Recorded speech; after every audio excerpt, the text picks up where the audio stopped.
You are listening to Transmigrating into the male supporting character's ex-wife on Galaxxy romance novel, where a transmigrator wakes up in the body of a discarded ex-wife. Ruan Jiu Jiu, once a cannon fodder in the novel, now opens her eyes in a world she doesn't recognize.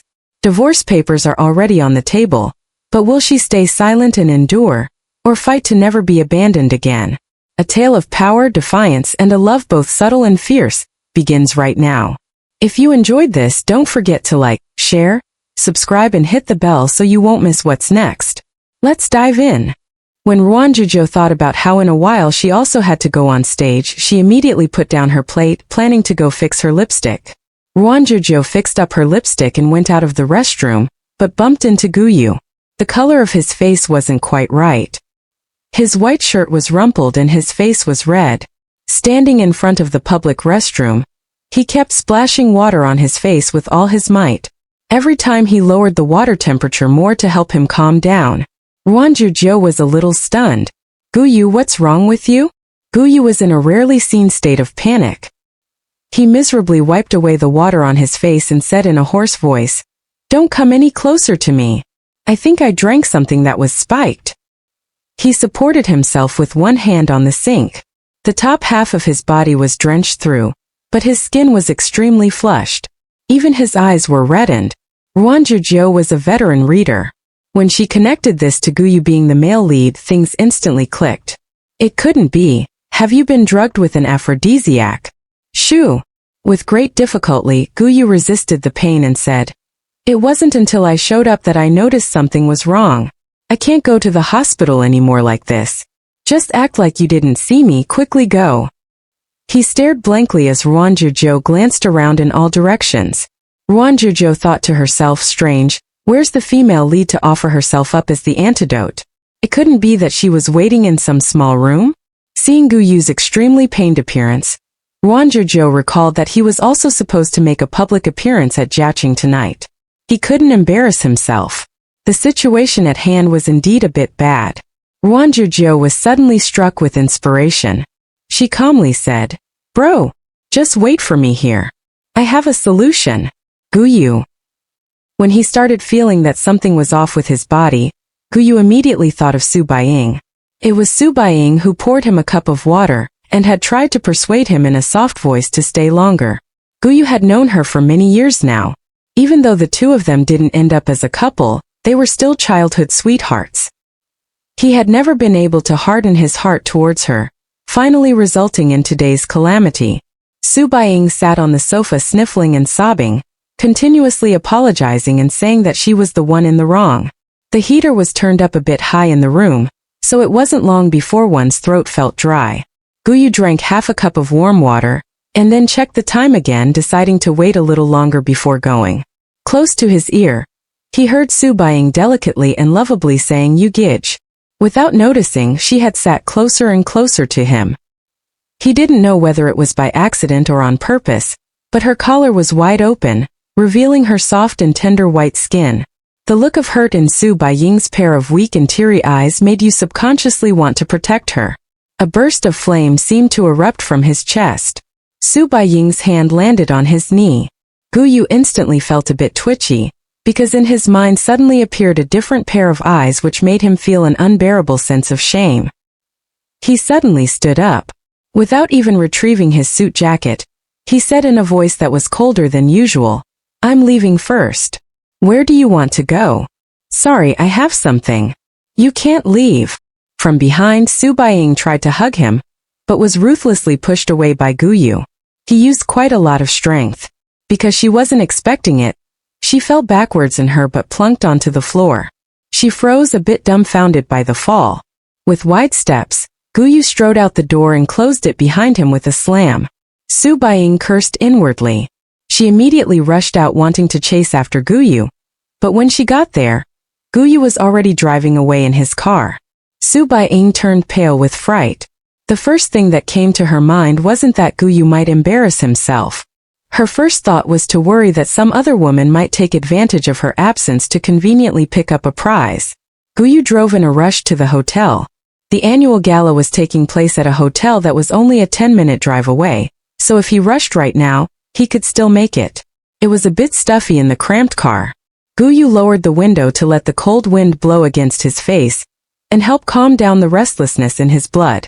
His heartbeat thundered in his chest loud enough to burst, give him an uneasy premonition. Once he arrived at the hotel, the feeling of uneasiness reached its peak. Facing huge difficulties, Gu Yu ducked into a restroom. He splashed cold water against his face in an attempt to calm himself down. His whole body felt hot and parched, and it was hard to endure. The obvious reaction in a certain place made Gu Yu realize that he had been drugged. As for who had done this to him, his heart immediately settled on a candidate, who was also the person that Gu Yu least wanted to believe could do this to him. He never could have predicted that Su Baiing would actually do something so despicable. Gu Yu didn't have any way of knowing where she got the drugs or when she got the idea to do this. Right now he could barely look after himself. At any moment now he could be seen by others, but Gu Yu wasn't reconciled to letting go of today's opportunity to present himself to the public. Why did he always hit a bump in the road at the most crucial point? Gu Yu fought with all his strength to resist his own desires. He hated that he couldn't take a cold shower right now. It was right at that time when he was in the worst predicament that the person he least wanted to see him like this appeared in front of him. It was Ruan Jiu Jiu. Ruan Jiu Jiu instructed Gu Yu not to run around willy-nilly, and let him first hide in the restroom. She ran back to the great hall on the second floor. Tu Nan was already standing on the stage, preparing to soon go up and begin his speech. Ruan Jiu Jiu. Crap! She needed to hurry things up. Taking advantage of the fact that no one noticed her, Ruan Jiu Jiu called over a server, who was a young man. She pulled him to the side. Blushing up to his ears, he stammered as he asked what was the matter. Ruan Jiu Jiu solemnly asked, "Do you guys have ice cubes?" Yes, we do." The server still thought that she wanted to drink an iced beverage. "Miss, I'll immediately fetch some for you." "Good. Get me an entire bucket." "A bucket of ice?" The server was frightened by Ruan Jiu Jiu's words and was dumbfounded. Ruan Jiu Jiu pleaded with her palms together and softly said, Please, I urgently need it for something." Are the ice cubes we use to keep things cold okay?" "Yes, they're fine." "Sorry, but can you hurry it up, thanks?" She didn't know where the female lead had run off to. Yet an aphrodisiac plot scenario had suddenly developed. Ruan Jiu Jiu felt there was a mishap. And at such a critical moment it clearly wasn't a good time to resolve it with sex. For Gu Yu, tonight's public reveal was extremely important. He definitely wouldn't want to miss it. After all, Gu Yu was someone who was very devoted to his work. So Ruan Jiu Jiu could only use the second kind of medicine. The young server was extremely quick on his feet. It wasn't long before he reappeared with a bucket of ice. Ruan Jiu Jiu exerted all her strength to take it from him. "Miss, do you need my help?" He felt a bit bothered. "Sorry to inconvenience you, but can you find me a suit? Does the hotel have extras? For a man around 1.8 meters tall, the size shouldn't be too small. Oh, and can you also get a towel?" The clock was ticking, there wasn't time to get a room. Ruan Jiu Jiu could only wrong Gu Yu a bit and make him put up with the restroom. When Gu Yu watched Ruan Jiu Jiu carry a bucket of ice, as well as an empty bucket over, he couldn't help but freeze in shock. Ruan Jiu Jiu's expression looked profound. "Have you heard of the ice bucket challenge?" Gu Yu entered the restroom. Considering the need for safety, Ruan Jiu Jiu thickened her face and blocked the entrance to the men's restroom. At this time, there were very few people who came to the restroom to relieve themselves. Ruan Jiu Jiu stood guard outside for a bit, and when she heard the sound of water falling with a loud splash, gradually relaxed. It was at this time that a man came down the corridor. Shockingly, it was an employee of the company. When he bumped into Ruan Jiu Jiu by accident, he first felt amazed, and then with an awkward expression on his face pointed towards the men's restroom. "Ah," Ruan Jiu Jiu asked with a sincere look on her face. "Is it urgent?" "Not that urgent. This men's restroom is broken, go to the other one." The two people stood there staring at each other. The atmosphere immediately grew unbearably awkward. The other scratched his head, too afraid to ask Ruan Jiu Jiu how she knew the restroom was broken. In the end he could only embarrassingly say, "Then I'll go check out the other restroom." Ruan Jiu Jiu's expression was as sincere as ever. "Have a good time." She watched as the other walked away before wiping the cold sweat off her brow. Ruan Jiu Jiu deeply felt that today was that day that she lost all her face. Perhaps by tomorrow, the entire company would be filled with rumors about why Ruan Jiu Jiu stood guard in front of the men's restroom without budging. Jiu Jiu would never forget this night for the rest of his life. Again and again, he felt a bone-piercing coldness. He was so cold that his muscles tensed rigidly and his face was white as a sheet, but he still gritted his teeth and endured it until it was over. As he clenched his jaw, he poured ice water over himself. His head was filled with thoughts of the future and the past. He thought of many different things. From childhood, his parents had instructed him to take responsibility for others. But from this moment forth, he could never again assume the responsibility of being an older brother. The last shred of warmth that he had left for Su Bai-ing was gone, washed away by the freezing water that drenched his heart into ice and chilled his head until it felt numb. Until finally, he could no longer feel any kind of hot and parched sensation. With a wooden face, he wiped his body dry and changed into a black suit. The shoulders were a bit too narrow, but the size was still suitable. Jiu Jiu carried the bucket and came out. His expression had recovered its usual calm and gentle look, but his damp hair and pale, tense skin exposed his prior predicament. Ruan Jiu Jiu said, "Just leave the bucket here, someone will come put it away later. Tidy your appearance up here. I'll leave first to avoid drawing suspicion." Jiu Jiu. Ruan Jiu Jiu looked back with a puzzled look on her face. He took back his outstretched hand, and with his lips drawn into a straight line, stared at that beautiful face. Through self-control he pressed down his emotions.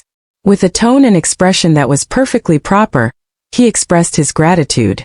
"Ruan Jiu Jiu, thank you. I will definitely remember the favor you did me today."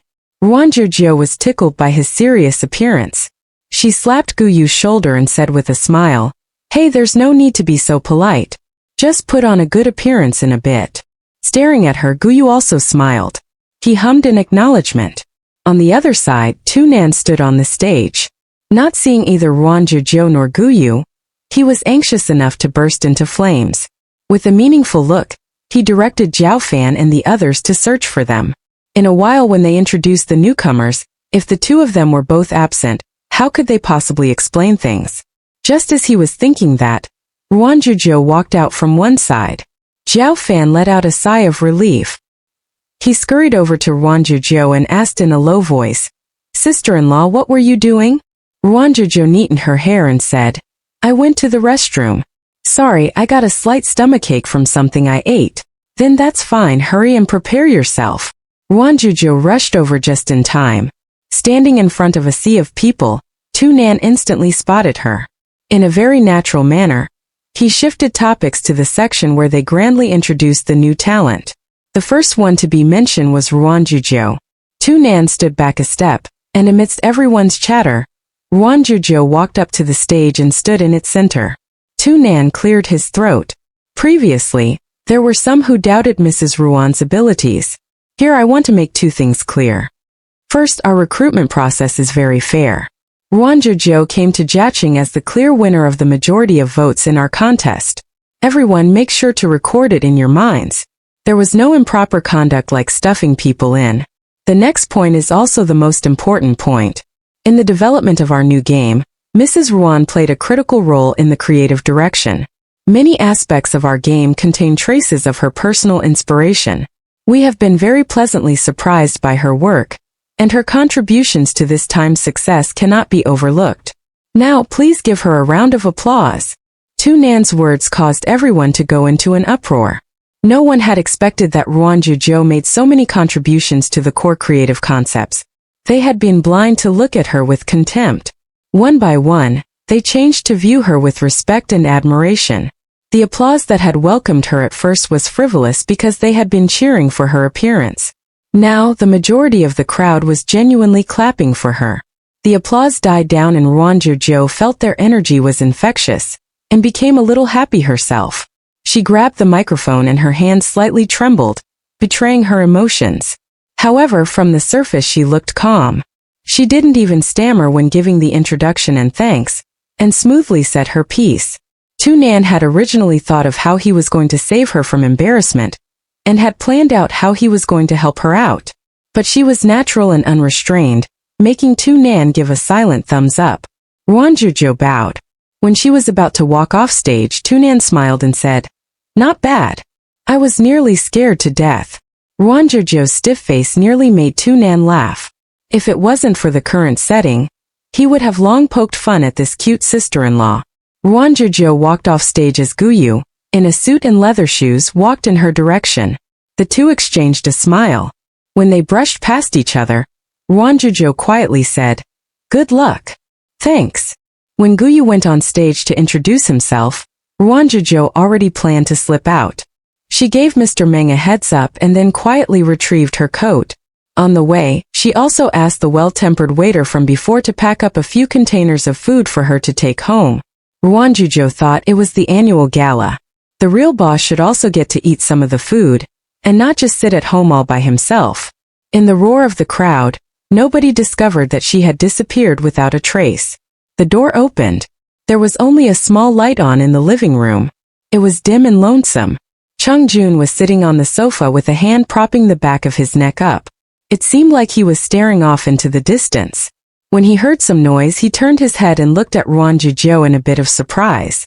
He slowly asked, "Why'd you come back so early?" Ruan Jiu Jiu shook the bag of weighty packed-up food and smiled. "I returned to start our annual gala. What do you say to that, boss?" He was a bit scared for a moment. His voice was as languid as ever, but it carried a trace of warmth. "Okay." Agreeing to the company's request, Ruan Jiu Jiu made a Weibo work account. She racked her brains and finally came up with a username without the character Jiu in it. It took the whole day and she nearly killed someone like her who was trash at coming up with usernames. According to the gossip from the secretary, when Tunan had heard Ruan Jiu Jiu's username, his face twitched and he seemed like he wanted to say something. In the end, he didn't say those words. His hand rapped the table and he said, "Fat birds fly first. This name is pretty good, pretty good." Ruan Jiu Jiu already had the mental image of Tunan wanting to laugh but being unable to do so. "Isn't this name cute though?" Ruan Jiu Jiu herself was very pleased. The Weibo account Fat Birds Fly First said that she was an artist for. With the company's account tagging her, it drew the attention of the popcorn-munching crowd. They flooded over to her Weibo only to see one post. "Fat birds fly first. Hello, what is everyone eating tonight? Let me see." The online users now immediately forgot that they originally rushed over to profess their love. One by one, they left replies of their dinners under her post. Quite a few people also posted pictures and were pushed to the front of the reply chain. A perfectly good interaction soon changed into everyone talking about dinner. It was oddly fascinating. 2 hours later, Fat Birds Fly First made another post. In the text were a few simple words, dinner. The accompanying photo was an unfiltered picture of gourmet food. A few plates of homemade meals adorned the table.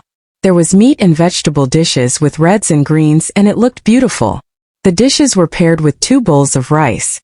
It triggered people's appetite and they wanted to jump in for a few bites. "Wow, is it made by the OP? She can draw and also cook. She's practically a fairy. Who's the person to the side? I'm so jealous. I also want to eat. Ah, the life of a fairy. You could say that I'm super envious." If people didn't know better, they would have thought that it was a food blogger.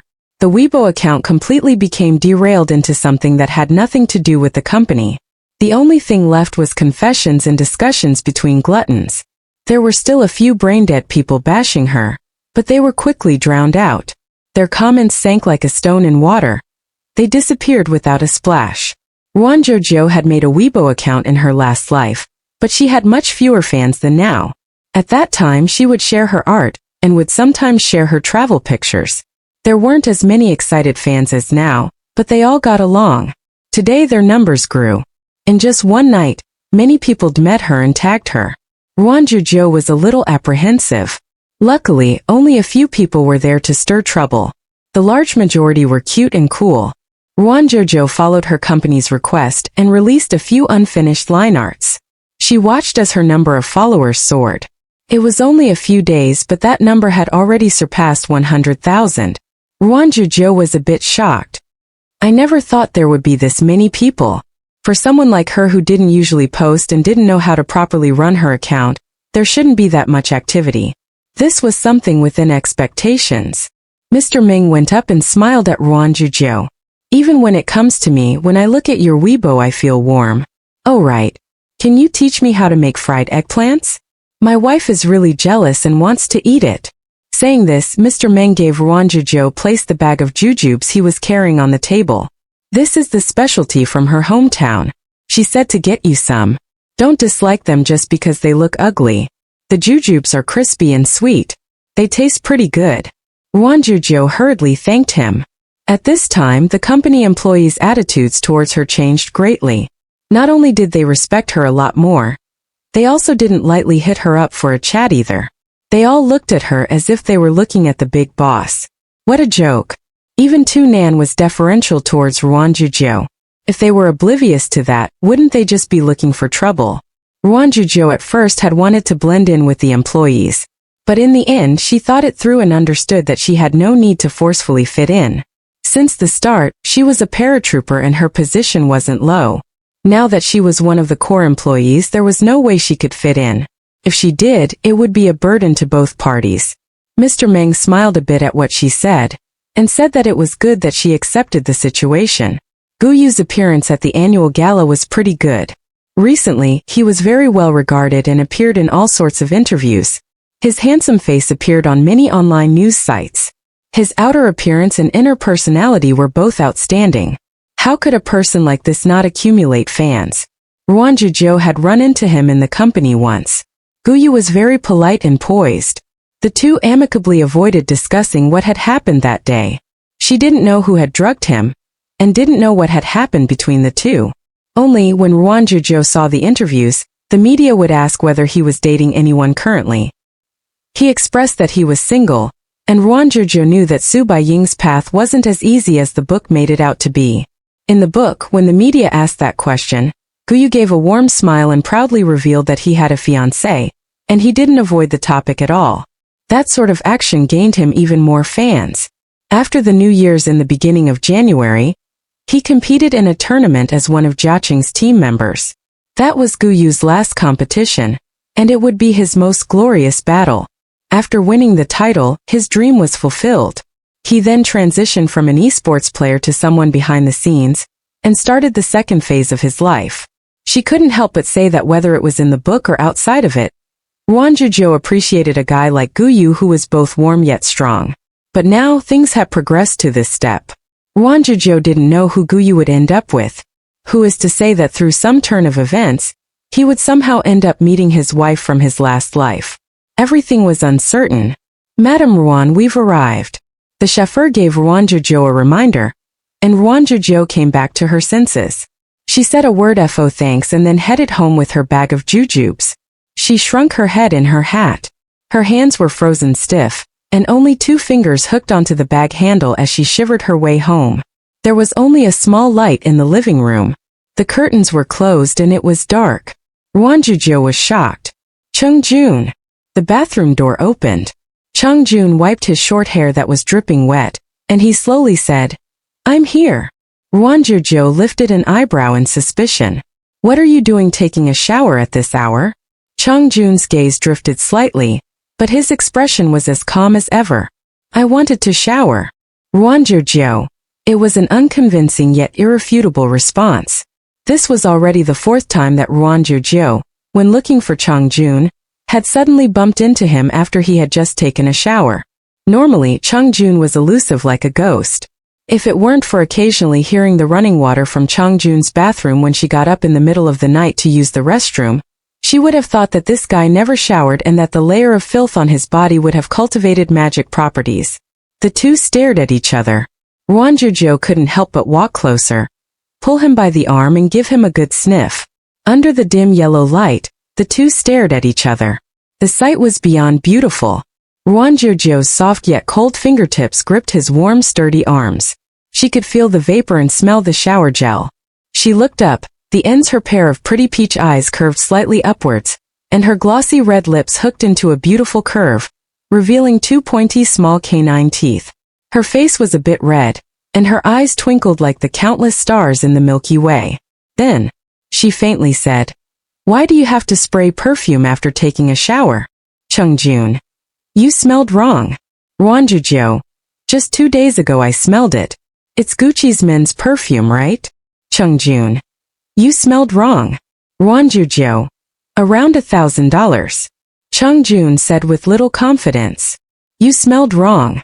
A certain person wouldn't admit no matter what. Ruan Jiu Jiu originally wanted to give Chung-jun a bottle of perfume as a birthday gift. After trying a bunch of perfumes, she discovered that those scents weren't as good as Chung-jun's fresh, naturally clean scent. Also, he didn't have many opportunities to use perfume. It was better to just buy snacks and food gift baskets to make him happy. But now it looks like Chung-jun seemed to rather like perfume. Thus, Ruan Jiu Jiu developed a glorious misunderstanding. Ruan Jiu Jiu said, I'm going to first wash the jujubes. Then she went to the kitchen and left Chung-jun standing in place. A cold breeze blew past and he thought in silence, the tutorial didn't say it would go like this. Which part did he do wrong? Oh right, we have New Year's off. Do you have any plans? Outside of Ruan Jiu Jiu's expectations, Chung-jun's tone was calm as he said he was going on a business trip. Business trip? Ruan Jiu Jiu was stupefied. Why would you need to go on a business trip on New Year's? Who works that day? Chung-jun wiped the droplets off his hair. Personal business that I need to take care of. Ruan Jiu Jiu was a bit distressed. Then wouldn't her plans be ruined? Plans could never keep up with the changes. Ruan Jiu Jiu could only temporarily shelve her plans to give Chung-jun a nice surprise on his birthday. Chung-jun only said that it was a work-related reason, and that he needed to go on a business trip. As luck would have it, it just so happened to be during New Year's. Ruan Jiu Jiu was thinking about what she should do to let her plans continue. She munched on the jujubes with a crunching sound, one after another. Thus, the next day Ruan Jiu Jiu developed some inflammation. She sported a red pimple right between her eyebrows as she went to work. She secretly snuck out a compact mirror to check her face. If she had known earlier, she would have used concealer to cover it up a bit. But now her bright red pimple had Mr. Meng in stitches for a long while. He said that it was the crimson birthmark from her past life, and that she should take good care of it. Ruan Jiu Jiu's face sank and she was very unhappy. In the afternoon when she was sketching the manuscripts, they gave the valiant female warrior a red birthmark between her eyes. Mr. Meng took one look and said, Hey, this looks interesting. Ruan Jiu Jiu said with a straight face, Please treat every woman with a red birthmark well. Mr. Meng laughed. During dusk, Fat Bird's Fly first posted a Weibo message. The fairy with a pimple love. The accompanying picture was a black and white line art. The female warrior was sitting on a branch, with one foot on the branch. A blade of grass hung from her mouth. She was daydreaming in boredom. The only different color was the red birthmark on her forehead, as if the whole drawing came alive with it. In a short hour there were tens of thousands of comments. They laughed and praised it, calling it cute. Ruan Jiu Jiu made the line art her profile picture. The secretary sent Ruan Jiu Jiu a message, saying that Tu Nan just finished a meeting and was in his office doing work, and that it was convenient to talk. When Ruan Jiu Jiu got the news, she scampered over to his office. 1 second, Tu Nan was his respectable self. The next second after seeing Ruan Jiu Jiu, he quickly became a shameless lapdog. Sister-in-law, you're so pretty today. Sister-in-law, come take a seat. Sister-in-law, what would you like to drink? Sister-in-law, are you busy with work these days? Sister-in-law. Ruan Jiu Jiu. Stop, stop, stop. She was about to go dizzy with all of Tu Nan's sister-in-law. Tu Nan turned back to normal the very next second. Is there a problem with work? No. It's actually a private matter. Tu Nan silently muttered that hopefully it wasn't another silent standoff between the couple. He pulled a chair and sat across from Ruan Jiu Jiu, looking like he was all ears. Go on. Ruan Jiu Jiu carefully asked. What is Chung-jun going on a business trip during New Year's for? New Year's? Business trip? Tu Nan was shocked. He didn't even receive any notice about Chung-jun going on a business trip in the first place. Moreover, how could he let his boss go on a business trip at that time? Chung-jun was the last person to want to move locations. If there wasn't anyone else to go, he'd rather just be lazy and not accept the business in the first place. But, realizing that his boss had definitely lied to sister-in-law, the loyal professional lapdog Tu Nan was very dedicated to his work. He quickly matched Ruan Jiu Jiu and said, Yeah, he's going on a business trip. Pretty busy. Ruan Jiu Jiu was a bit dejected in that moment and let out a long, Oh! Seems like Chungjun's business trip was set in stone. She could only regretfully cancel her restaurant and movie reservations, plus her surprise. Everything was useless now. Tunan asked, "Sister-in-law, what is it? Is there something wrong?" "Nothing. I just didn't think that there would be someone working during the holidays." Ruan Jiu Jiu stood. "I thought we could celebrate the New Year's together." "Oh right, is where he's going for his business trip far?" Tunan coughed. "I think probably from my best guesses, one could consider it relatively far away." Ruan Jiu Jiu? Question mark. Cough, it's at that H city. It took 3 hours by plane to get to H city, and it indeed wasn't that close. Ruan Jiu Jiu understood that the likelihood of Chungjun returning earlier was slim, and that she could only let go of her plans. After Ruan Jiu Jiu left, Runan already formed 10,000 mental scenarios. Though he didn't know what this couple was getting at, Tunan was still a good employee, and helped Chungjun keep his secrets at all times. As for what was actually going on, Tunan didn't have the guts to ask Chungjun and could only silently swallow his suspicions. Upon thinking of when his boss would know of this tireless accompaniment, he definitely would praise him incessantly, and Tunan would get promoted, receive a raise, wed a beautiful rich lady, and peak in life. Cough, he didn't need that promotion. He nearly was about to ascend to the heavens anyways. Tunan was very pleased with how brilliantly he handled the situation. The whole night Ruan Jiu Jiu was busy canceling all sorts of reservations. Because it was the holidays, reservations were all hot commodities. With her cancellations, she also lost quite a bit of deposit money, and it hurt her to the bone. She counted her money with a pain in her heart, and completely didn't notice Chungjun casting quite a few glances in her direction. 1 hour later, Chungjun finally realized that he was completely, utterly ignored. Today he was wearing black hoodie and pants. His hoodie collar was a bit loose, revealing slim collarbones. His skin was milky white rather than a ghastly, never-seen-the-sunlight white. There weren't even moles or signs of pores. His good skin made Ruan Jiu Jiu incredibly jealous. Chungjun sat next to her and toggled the remote. The television channel suddenly changed to an interview, and the person being interviewed just so happened to be Guyu. Ruan Jiu Jiu was currently absent-minded. When she heard Guyu's voice, she subconsciously raised her head.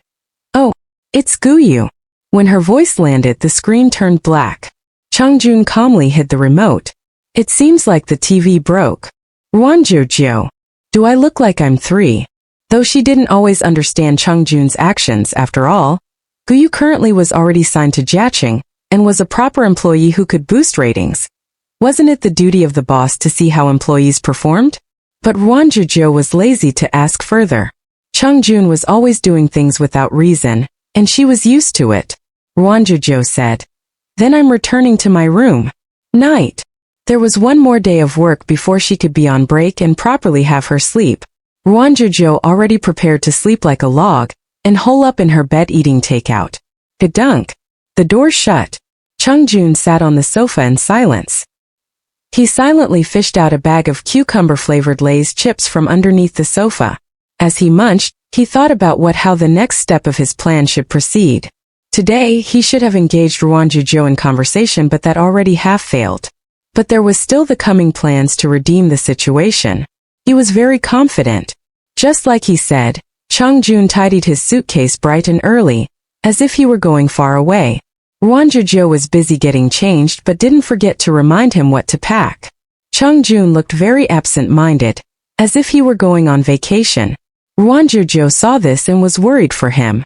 If time allowed, she would have kept her eyes on Chungjun as he placed things in one by one. Before Ruan Jiu Jiu went out, she said, "Then have a safe trip. I won't be sending you off.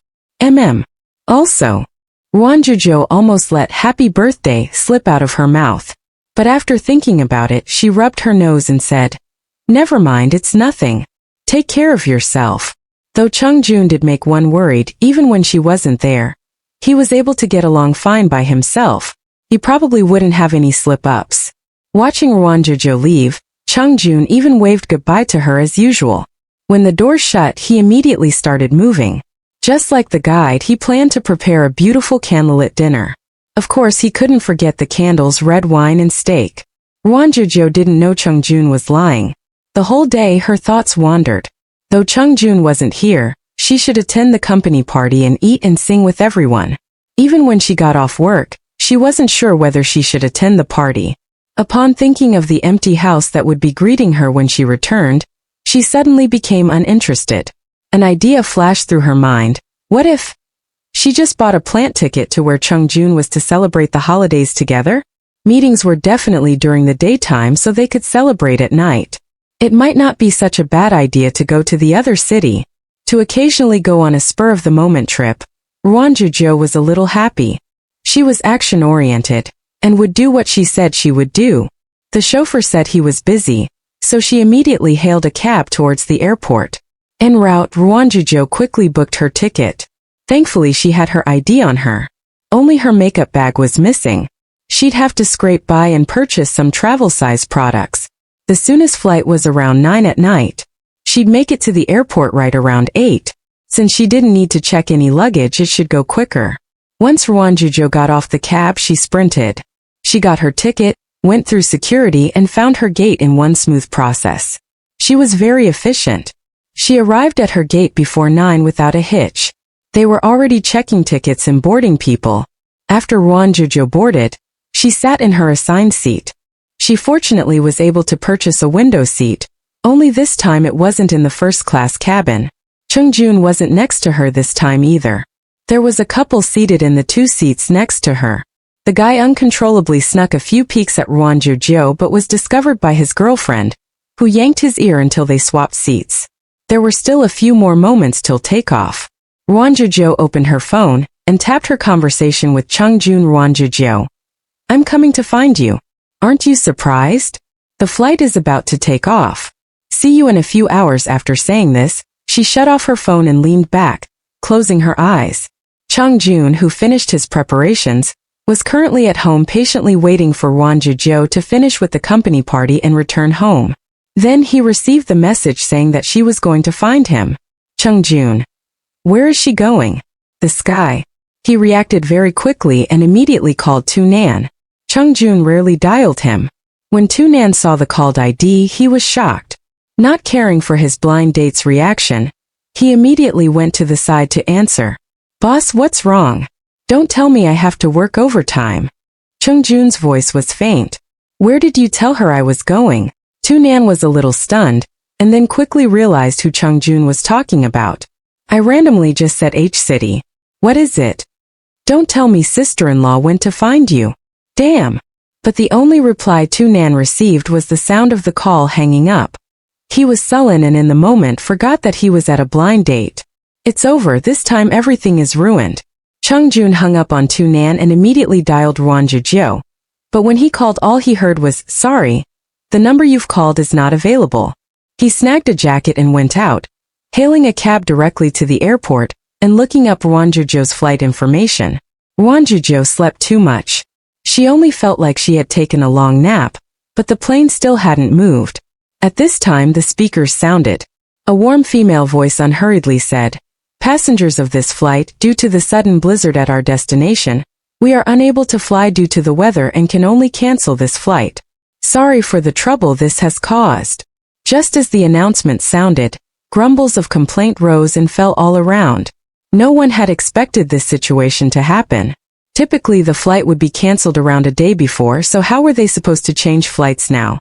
It even didn't need to be said. The other flights to H City were probably all cancelled. Ruan Jiu Jiu was also dumbstruck. Her first thought was, Chungjun probably shouldn't be stuck somewhere.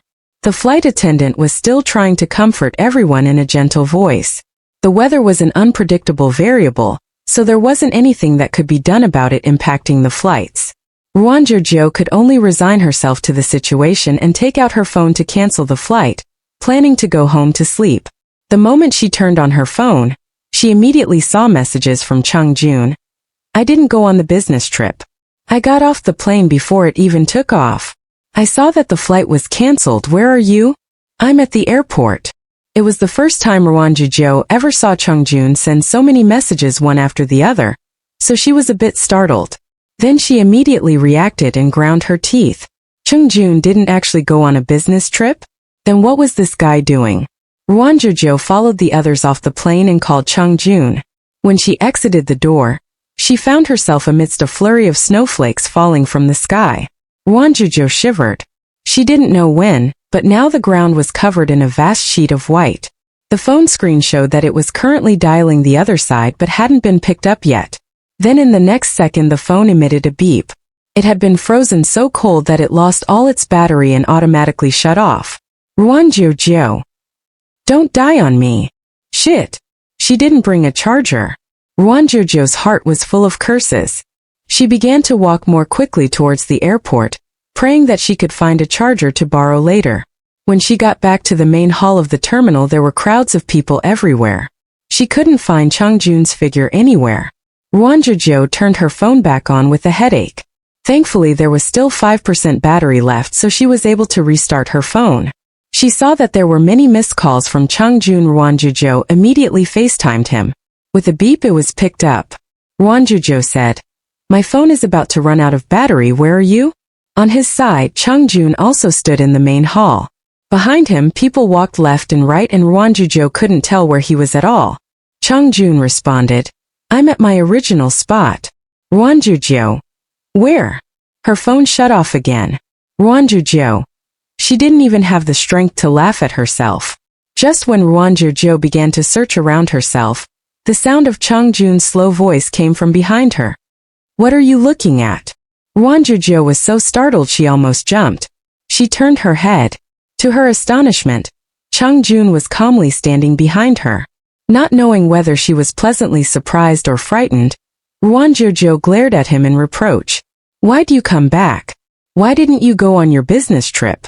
Chongjun looked to the side. The weather wasn't good so the flight was cancelled. Ruan Jiu Jiu. "Wasn't your flight during the day?" It was cancelled." Even though Chongjun's response was very calm, Ruan Jiu Jiu's sixth sense told her that Chongjun was definitely lying. But whatever. Originally it was to help him celebrate his birthday. The current situation wasn't something anyone could have foreseen. Ruan Jiu Jiu sighed. "Let's go home." The two of them walked forwards. Ruan Jiu Jiu took a glance at Chongjun and then another. Chongjun couldn't help but check to see whether he was walking unnaturally.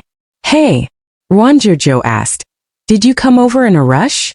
Chongjun rarely broke out in a sweat, but at this time the roots of his hair were a bit damp and sweat dripped down from his neck, soaking his collar. When walking he was silent, as if he was just as unhurried as usual. But the little clues on his body told Ruan Jiu Jiu that just now, he was definitely doing some extreme physical activity. Chongjun was quiet for a moment. Then he responded in a calm voice. "It's because it was snowing." "Oh, I see." Ruan Jiu Jiu understood things with a tinge of disappointment. When she thought about it, how was it possible for Chongjun to sprint around because of her? He was used to doing everything with a slow, leisurely pace. Even when competing with others he could casually get a cup of water. With a personality as calm as that, he probably didn't ever feel worried. When the two of them exited the doors, their faces were hit with a flurry of snowflakes. When they had rushed to the airport, there wasn't a single hint that it was about to snow, but in just a short amount of time, the streets were all covered in white. Chongjun called a taxi and the two of them sat in the back. Neither of them had the intent to be the first to say anything. Ruan Jiu Jiu glanced at him. "You aren't curious why I wanted to go look for you? You wanted to go out to play." He responded with the most likely answer. The first thing Chongjun did was eliminate the possibility that Ruan Jiu Jiu would run over to another city for him. Wrong guess. The driver had turned on the radio. The host was currently counting down the seconds, ready to broadcast a song to celebrate New Year's. They were right on the verge of entering a new year. Even though right now wasn't the most fitting time and place, without a cake, without a good atmosphere, without singing happy birthday, and with snow falling endlessly outside the car window hiding the sky. At this moment, Ruan Jiu Jiu's heart suddenly moved. When the radio host was counting down to the last digits, she took out from her bag a small piece of cake that was leaning crazily to one side with the frosting messily smushed everywhere, and turned to Chongjun to say, "Happy birthday." The first measures of a happy song began to broadcast from the radio. The driver had turned the volume up pretty high, practically covering up Ruan Jiu Jiu's voice. Chongjun's eyes were originally downcast, but when he heard what Ruan Jiu Jiu said, they instantly shook and that pair of long and slender eyes turned to fix themselves on Ruan Jiu Jiu without a single word. When his pitch-black pupils gazed at you, it would give the subject of his stare a kind of nervous feeling. At this time Ruan Jiu Jiu felt it too. She gave a dry cough. You aren't going to say anything? Mr. Chung. It can't be that you disdain my cake for being too ugly? Ruan Jiu Jiu lowered her head to look at the drooping cake and thought to herself, it was a bit too ugly. She decided to put it back in her bag. But Chung Jun suddenly took it from her. Just like before when he suddenly accepted Ruan Jiu Jiu's dung beetle ball. He held it in his hand and opened the lid, then took the fork and ate a bite. You're not allowed to say that it doesn't taste good, okay? Even though there weren't that many slices left in the cake store, this piece was definitely the prettiest before it got ruined, so it tastes good. His brows and eyes were smoothed out and his voice was very low. Saying that, he took another big bite. Ruan Jiu Jiu was truly scared he was going to choke on it. What she didn't know was, ever since his mother passed away, Chung Jun had never celebrated his birthday again. To him, birthday cake was something that was already a memory from many years ago. The sweetness at the tip of his tongue was something that tasted familiar yet also strange. Ruan Jiu Jiu let out a breath she didn't know she was holding.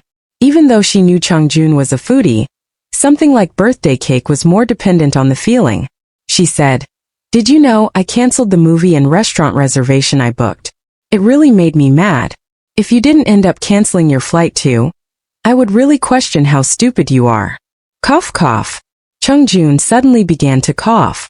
Chung Jun, who was in the middle of eating his cake, suddenly realized that if Ruan Jiu Jiu saw the dinner that was clearly already set up at home, it was likely that a tempest would immediately descend on their home.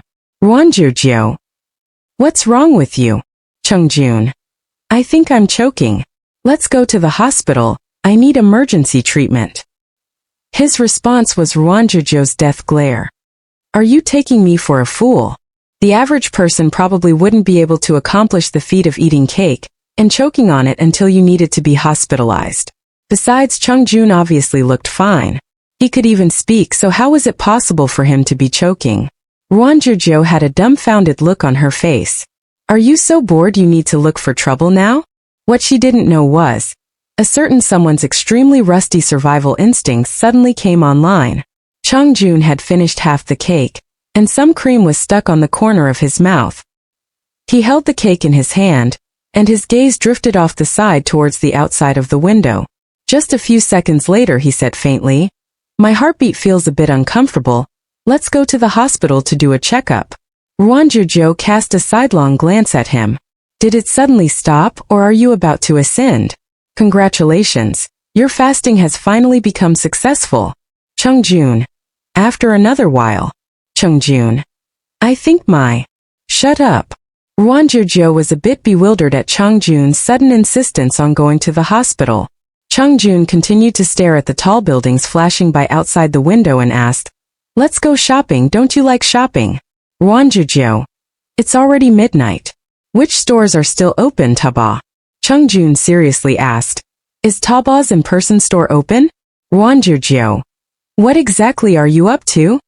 The man sitting next to her lowered his head at her words. He tightly closed the lid of the cake box. His hair that hadn't yet dried damply drooped down and his long and thick eyelashes concealed the expression in his eyes. His whole body emitted the pitiful feeling of a cute little animal, making anyone who saw him feel distressed. He said in a low voice, Don't want to go home. If they did, he was as good as dead. A bajillion different things flashed by in Ruan Jiu Jiu's mind. It was likely that in the past, Chung Jun had always celebrated his birthday with his mom. Going home now would probably evoke many memories of the past, so presumably he would feel especially painful. And when she recalled her own solitary lifestyle in the past, Ruan Jiu Jiu felt distressed. She patted Chung Jun's shoulder and softly comforted him. Since you don't want to go back, let's find somewhere else. How about the movie theater? At this time, if they wanted to find a place that wasn't jam-packed with people, there was probably only the movie theater left that could accommodate them. As for a hotel, she didn't even consider that for a second. At this time, they would definitely all be full of lovers getting it on. Chung Jun speedily agreed. As a result, when they were only a few kilometers away from home, they turned another way. The taxi driver dropped them off at a movie theater. After paying the fare, Ruan Jiu Jiu shivered as she exited the car. But when she looked over at Chang Jun, she saw him secure the lid and carry it with him as he got out. Ruan Jiu Jiu felt that it was a bit funny and said, "There's only 2 bites left. If you don't want to eat it anymore, then forget it."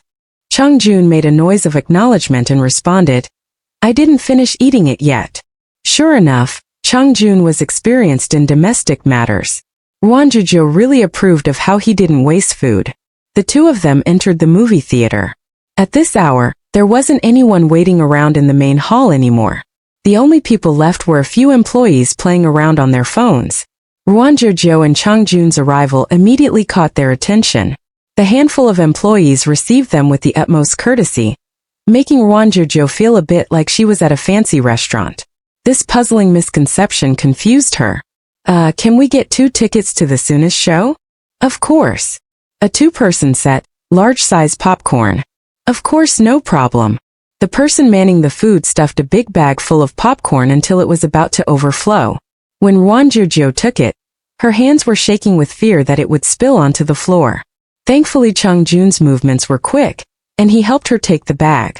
Ruan Jiu Jiu held the 2 cups of Coca-Cola, and the 2 of them managed to rush over to catch the showing of a comedic movie just in time.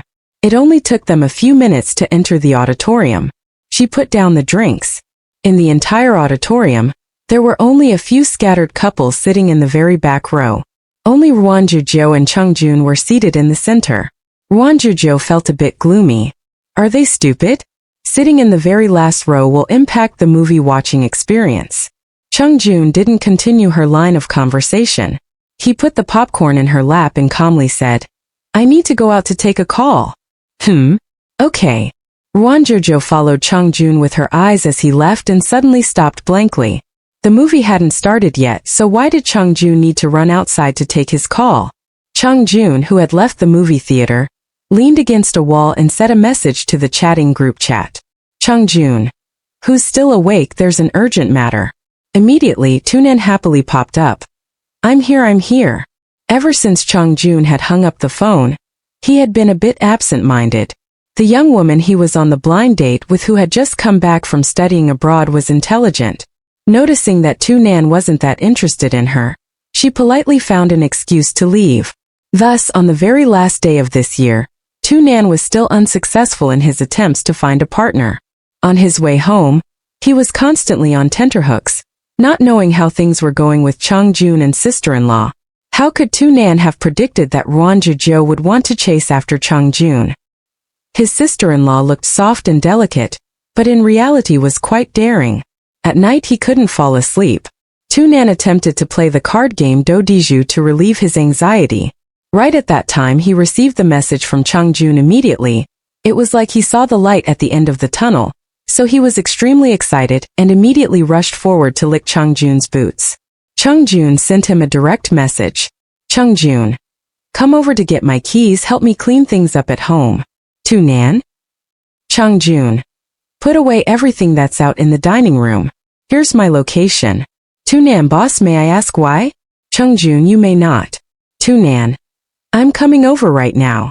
If the boss said it was good, it was good. If the boss didn't allow questions, he wouldn't ask. Tunan was extremely well-versed in bootlicking. He immediately sternly told himself to grab this opportunity to help Chang Jun forget about today's matters. Chang Jun went back inside the movie theater. The movie was about to start. He sat next to Ruan Jiu Jiu. Taking a glance out of the corner of his eyes, he saw Ruan Jiu Jiu watching the commercial being broadcast on the screen with great interest as she munched away on the popcorn. Ruan Jiu Jiu handed the popcorn over to Chang Jun. Eat.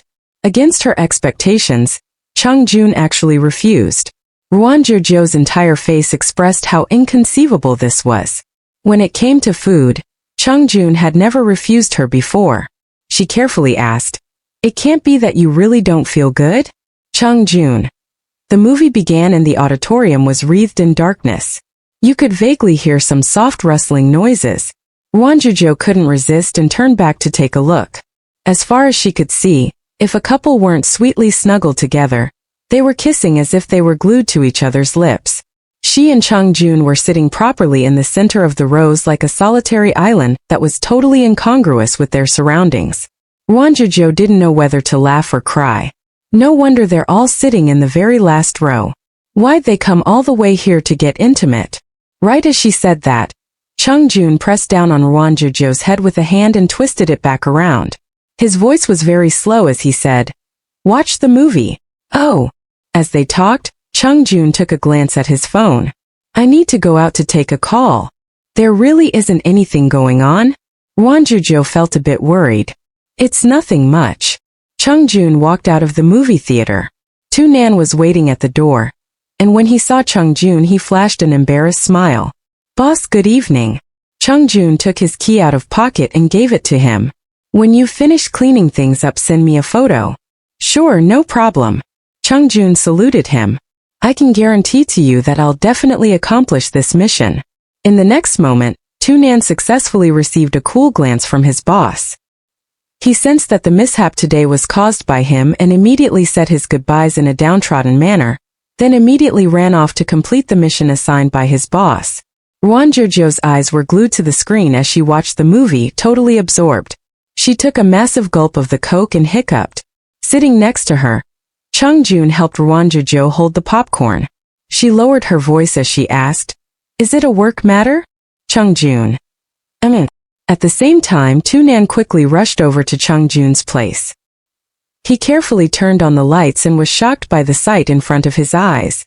The curtains were drawn shut and in the room were arranged some scented candles. A tablecloth had been placed over the table and on top of it was a bottle of red wine and wine glasses. There were also steaks that had already gone cold. The boss's movements were really big. Tu Nan was dumbstruck by his old-fashioned style of chasing his wife.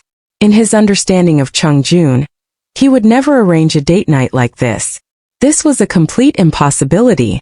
So it turned out that the cold-faced, cold-hearted boss was like this when dating. It really was actually quite cute.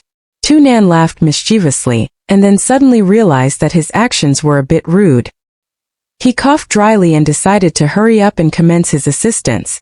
Even though he didn't know why Chung Jun wanted him to clean up these things, Tu Nan decided not to do anything unnecessary that might ruin things. He forgot that Chung Jun wanted him to put things into his study and moved everything into the kitchen. He quickly put away the candles and tablecloth, returned the wine to its spot and put the food away, and painstakingly returned everything to normal. Tu Nan wiped the sweat on his forehead and decided to pay his own housekeeper auntie some more. It was too hard to do housework, money really wasn't easy to earn. When Tu Nan cleaned everything up, he sent a photo to Chung Jun. Chung Jun inspected the photo and confirmed that there were no issues and responded with an okay, allowing Tu Nan to finally retreat victoriously. Chung Jun put his phone away, all his movements extremely stable. It wasn't because of himself. Ruan Jiu Jiu typically didn't stay up late and by the time they had watched half of the movie she was drowsy. Unknowingly, she leaned against Chung Jun's shoulder and fell asleep. She slept very deeply, and her soft cheek rested against his shoulder with both her eyes tightly shut. In the dimly lit auditorium, she slept peacefully. On the other hand, Chung Jun was totally awake. He stiffly sat up with a straight back and lowered the armrest to allow Ruan Jiu Jiu to sleep a bit more comfortably. Ruan Jiu Jiu smacked her lips and said a few words in a daze. As she slept, she ended up in Chung Jun's arms. He subconsciously hugged her. In his arms was a soft and light scent, like a fluffy cloud of cotton candy, light and graceful beyond measure, giving him an unreal feeling. He softly called her name. Jiu Jiu, Jiu Jiu. The person in his arms slept deeply, seemingly without any intent to wake up. Chung Jun helped brush her scattered hair to the side. In her dreams, Ruan Jiu Jiu felt an itchy feeling and furrowed her brows with some impatience before suddenly grabbing Chung Jun's hand. She was totally asleep, and her soft fingers that grabbed his were about to relax and release his hand when the man reacted and quickly gripped her hand. His palm began to sweat, yet he continued to hold on. Fast asleep, Ruan Jiu Jiu felt a bit uncomfortable and muttered under her breath, "Hot." It was like grabbing a bar of heated iron, both hot and hard, and she couldn't release it no matter how hard she tried. From her ear came a low voice saying, "Be good." It was both pleasant to the ear and light. The final syllable was hoarse, making anyone who heard it feel a ticklish feeling in their heart. Ruan Jiu Jiu once again fell back asleep in a daze. In the early hours of the morning, Ruan Jiu Jiu woke up and found that she was lying in Chung Jun's lap. She blinked, noticing that the screen in front of them was playing something that seemed to resemble the plot of an idol drama. Ruan Jiu Jiu gazed at Chung Jun's face that was so handsome it made you want to furiously march up to the heavens to complain, and revealed a sweet smile.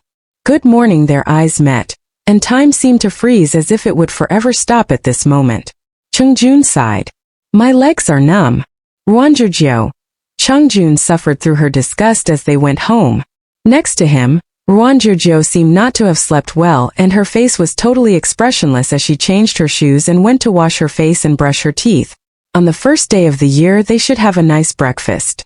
After washing up, Ruan Jiu Jiu planned to cook breakfast.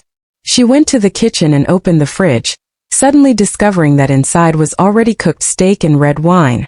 Then when she went to open the cabinet above the range hood, she found a stack of red candles inside. Ruan Jiu Jiu. What happened here? Ruan Jiu Jiu silently went through the items in the fridge. The steak should be something that was purchased yesterday. Prior to that, there was simply no steak at home. It was the same for the red wine and candles, they were bought recently. There were 2 portions or 2 pairs of all the food and cutlery. Everything had been arranged while she was at work. So several possibilities emerged in Ruan Jiu Jiu's mind. The first, Chung Jun didn't have a business trip at all. Instead, he was taking advantage of her being away from home to arrange a candlelight dinner with some other woman. The second, Chung Jun's business trip was cancelled, so he decided to book a candlelight dinner date with some other woman. The third, Chung Jun was cheating. Ruan Jiu Jiu considered that you couldn't rely on some suspicions and flimsy evidence to convict someone for a crime. She had to find other evidence. She closed the fridge door. In an instant, Detective Joe came online. Her eyes were as grave and stern as they flashed like lightning, quickly moving over the room to search for other traces. When a woman's attention was raised, she was truly formidable. Ruan Jiu Jiu examined things from the entrance, discovering that there were 2 tracks of mud on the mat that had already dried. The tracks left by her and Chung Jun's shoes had been wet. Last night it snowed and the mat had been washed previously, so it was definitely left by a third person. Next, Ruan Jiu Jiu successfully discovered a few hairs left on the sofa and dining table. They weren't long and were black. Ruan Jiu Jiu's mind instantly whipped up an image of a woman with short hair. Right when Ruan Jiu Jiu was imagining what the 2 people's secret text messages might look like, Chung Jun, who had changed into a relaxed pair of pajamas, rubbed his eyes as he lazily walked out of the study. 2 pairs of eyes met, a pair of wide ones meeting a pair of small ones. Ruan Jiu Jiu! Exclamation point. Chung Jun! Question mark. I believe there's an issue with some formalities between us, Ruan Jiu Jiu said in a grave voice as she slapped a palm on the table. Back then, didn't we agree that if the other found someone they liked, we would peacefully go our separate ways? The look in Chung Jun's eyes suddenly became a bit strange. Just then they had been misty and disorganized, but when Ruan Jiu Jiu said her piece, they instantly changed and sharpened fixedly. Suddenly being stared at like this was a bit scary. Ruan Jiu Jiu was startled but then remembered that this wasn't right. It was Chung Jun who violated their agreement, so why was she the one feeling uncertain? Ruan Jiu Jiu stood up straight and fought to subdue the other with an imposing momentum. Do you remember or not? Chung Jun walked over to the side table and lowered his body slightly to pick up a tangerine. After a long pause, he spoke excruciatingly slowly with an absent-minded manner. I don't remember. Ruan Jiu Jiu didn't expect that Chung Jun could act so shamelessly. With the evidence in hand, she approached his back from behind and grabbed his arm. She attempted to lay her cards out on the table. Then I'll just say things clearly. The man in the middle of peeling a tangerine suddenly turned his head. His hair was fluffy and disheveled, scattered on his forehead. His thin pair of lips tightened together and he cast a sidelong glance at Ruan Jiu Jiu out of the corner of his lowered long and slender eyes. Ruan Jiu Jiu felt like she was a puny little herbivore caught in the claws of a large carnivore, and somehow grew nervous. She realized that the distance between the 2 of them was a bit too close and subconsciously retreated a step. Her calves bumped into a corner of the sofa, but the upper part of her body was still automatically moving backwards, and she powerlessly fell back onto the sofa. She couldn't control herself and let out a small squeak of alarm. Chung Jun took a step forwards in her direction. His figure was very tall and the light illuminated him, casting a dark shadow that enveloped her.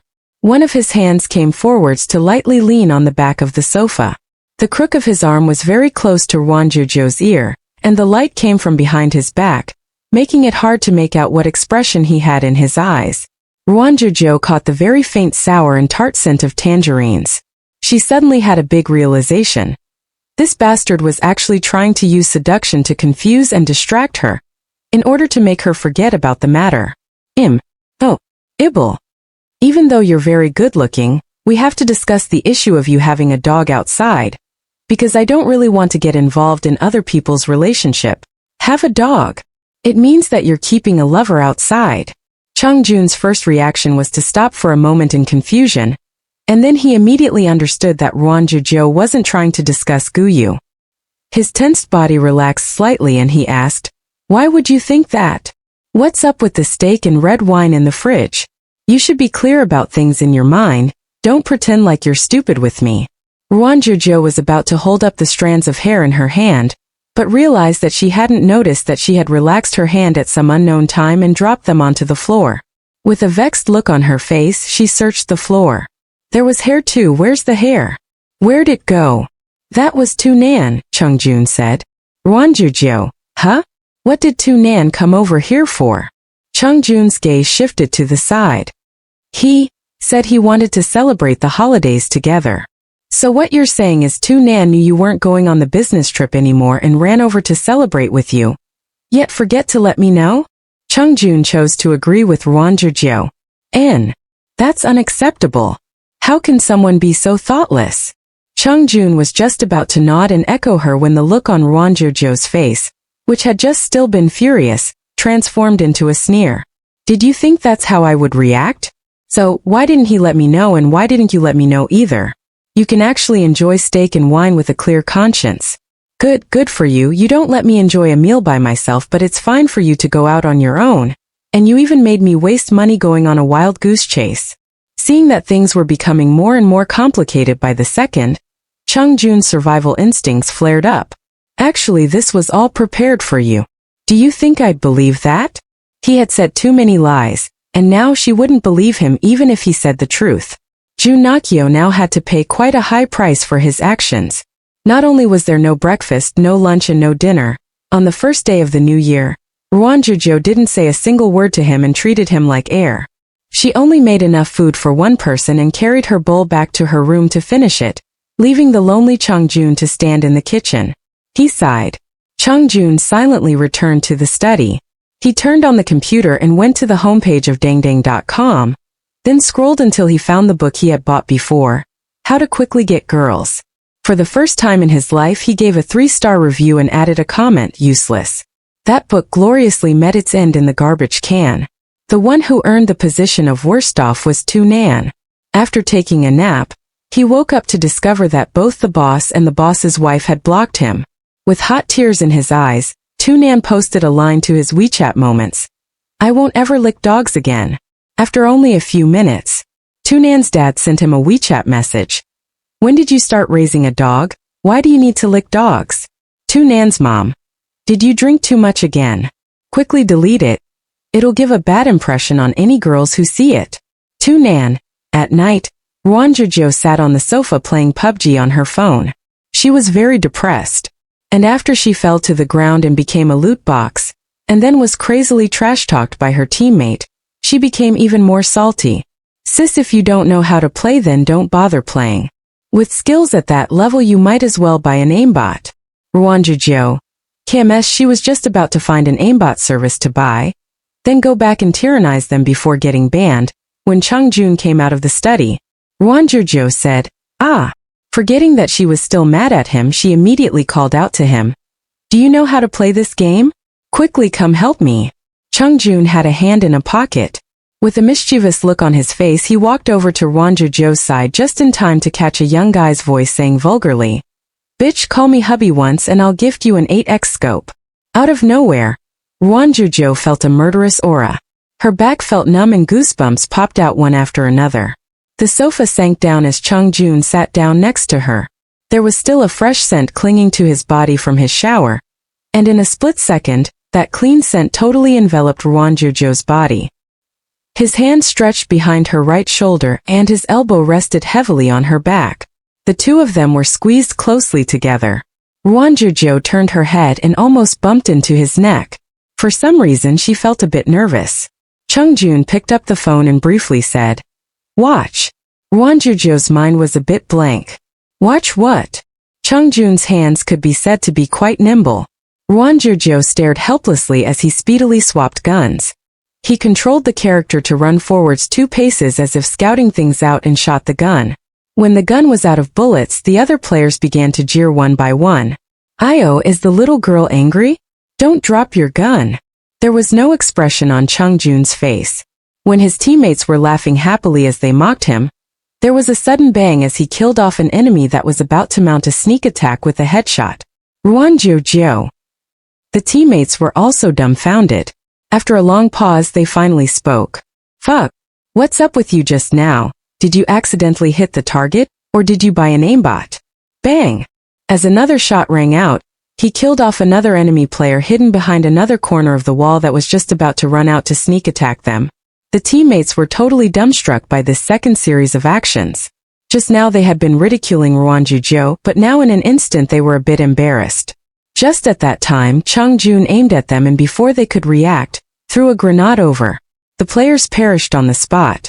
In the audio, there only remained a few people who were so pissed they began yelling and cursing, but then Jun muted the audio and reported them all.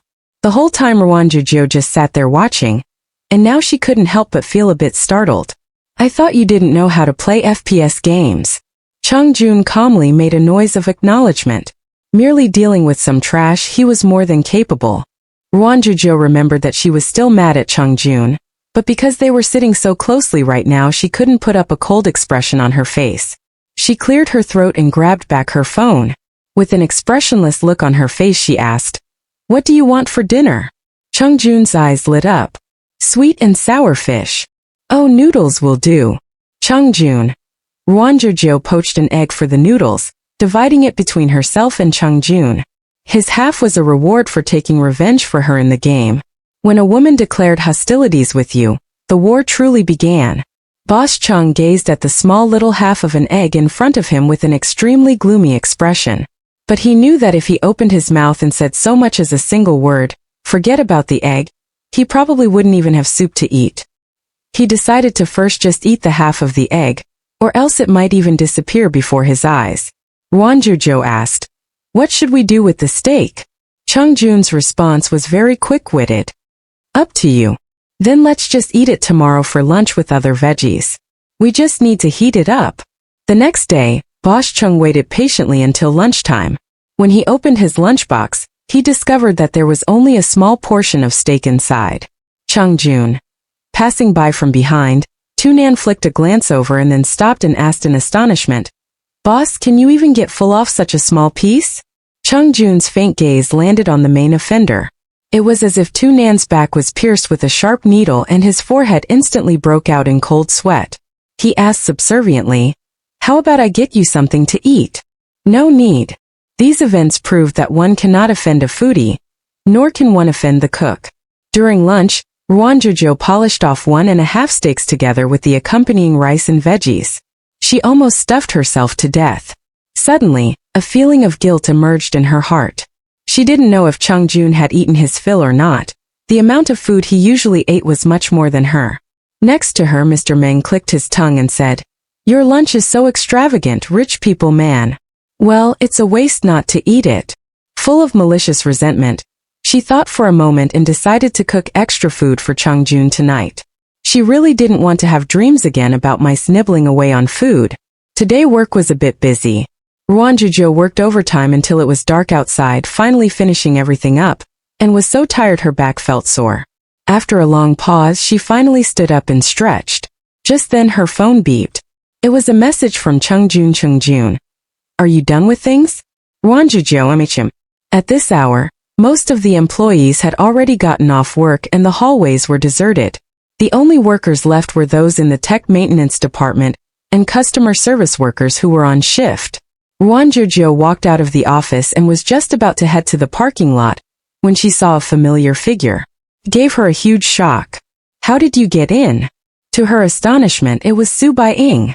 It had been quite a while since they last met.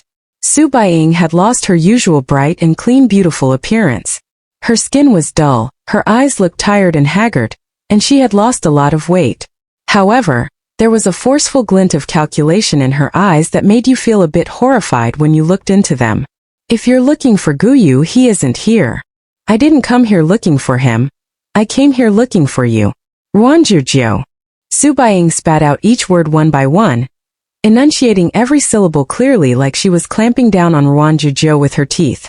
Ruan Jiu Jiu couldn't help but feel a wave of cold fear rise up. Ruan Jiu Jiu silently took a step backwards. She didn't know how Su Baiying had gotten through security to enter Jiaoqing's main building, even correctly identifying the exact floor Ruan Jiu Jiu worked on. Now this was a situation of enemies meeting on a narrow path. Ruan Jiu Jiu couldn't hide. She could only hope that the other employees remaining quickly discovered that something was wrong with them. I really couldn't have expected all this, I really couldn't. Su Baiying forcibly squeezed out a smiling expression on her face, but it was uglier than if she had been crying. If I hadn't bumped into Guyu that day when he was totally drunk muttering your name, I would still assume. She would still assume that Guyu had met his wife from their former lifetime. Who could have expected that it was actually Ruan Jiu Jiu? When Su Baiying then recalled that Ruan Jiu Jiu hadn't gotten a divorce, yet was fooling around with Guyu, she really felt that Ruan Jiu Jiu was so shameless it was utterly repulsive. If the circumstances hadn't made it impossible, she really wanted at that time to step up and give that face a loud slap. She wanted to beat that innocent-looking White Lotus face to shreds. How could she not be clear on what kind of person Ruan Jiu Jiu was? If she really was so skilled at drawing, and even able to play around with those two people like they were fools, how could she have descended to that degree in their last lifetime?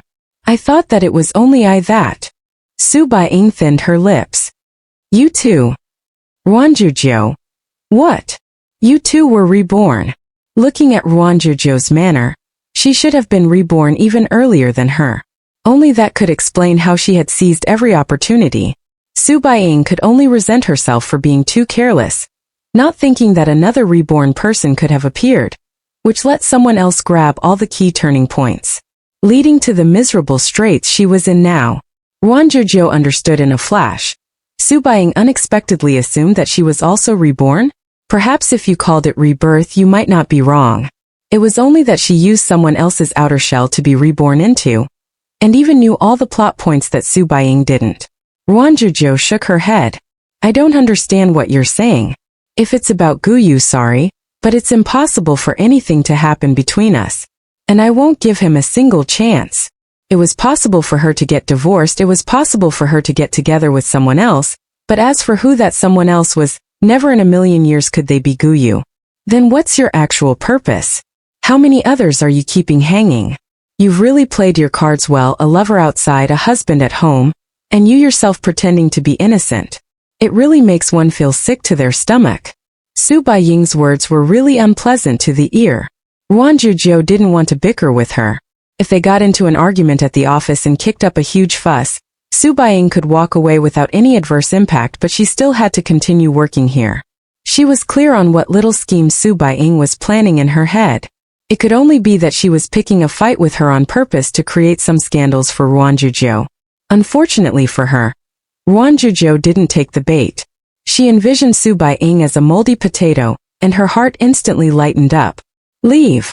Ruan Jiu Jiu's tone of voice was very calm. In a moment, the security guard on patrol will come this way. There's still many employees here who haven't gone home. I hope you can think things through clearly. If you kick up a huge fuss here, Guyu will only dislike you even more. When Guyu was mentioned, Su Baiying laughed a bit crazily and tears emerged in the corners of her eyes. He'll dislike me?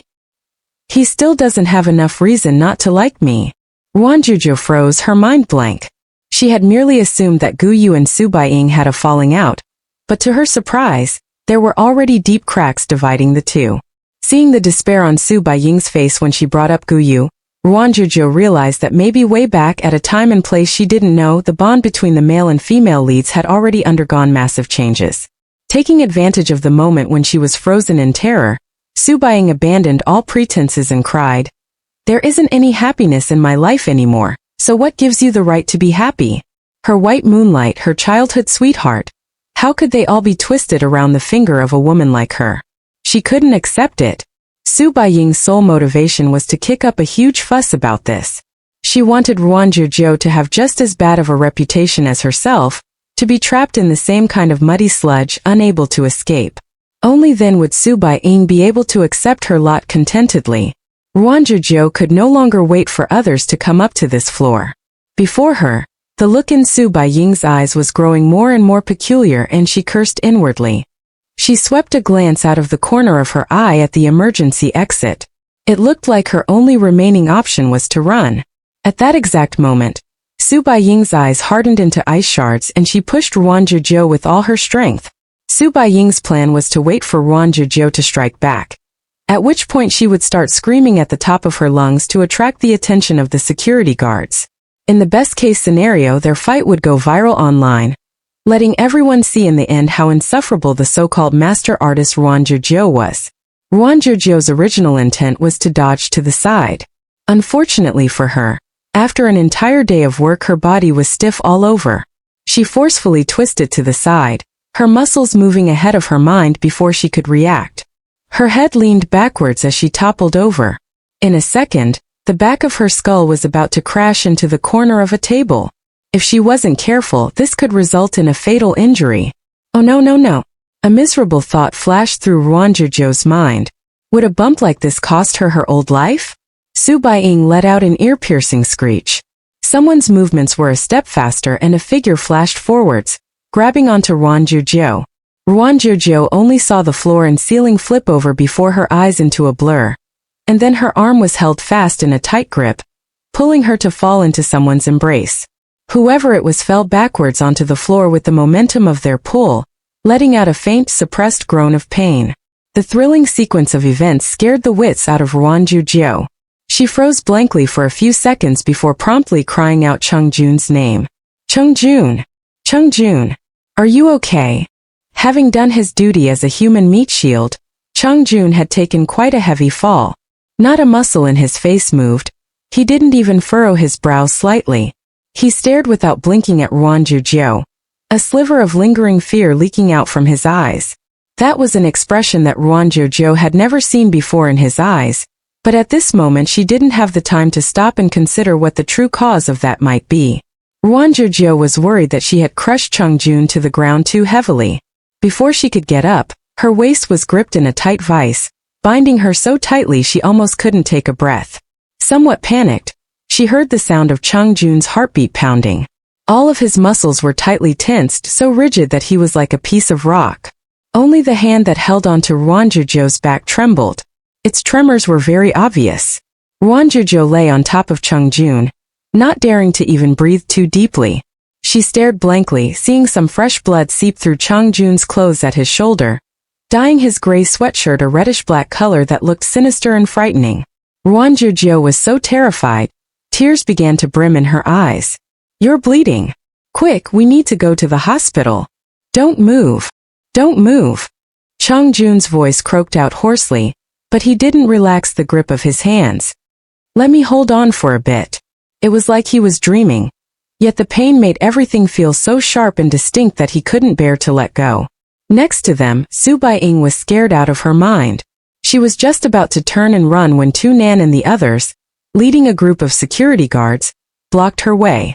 A security officer directly stepped forwards and grabbed a hold of Su Baiying, not giving her a single chance to escape. With a worried look on his face, Tu Nan rushed forwards. Momentarily forgetting that there were still other people around, he asked the two of them if they were okay while dialing the emergency number on his phone at the same time. Boss, are you okay? Sister-in-law, how do you feel? Su Baiying stood blankly in place, dumbfounded. Boss?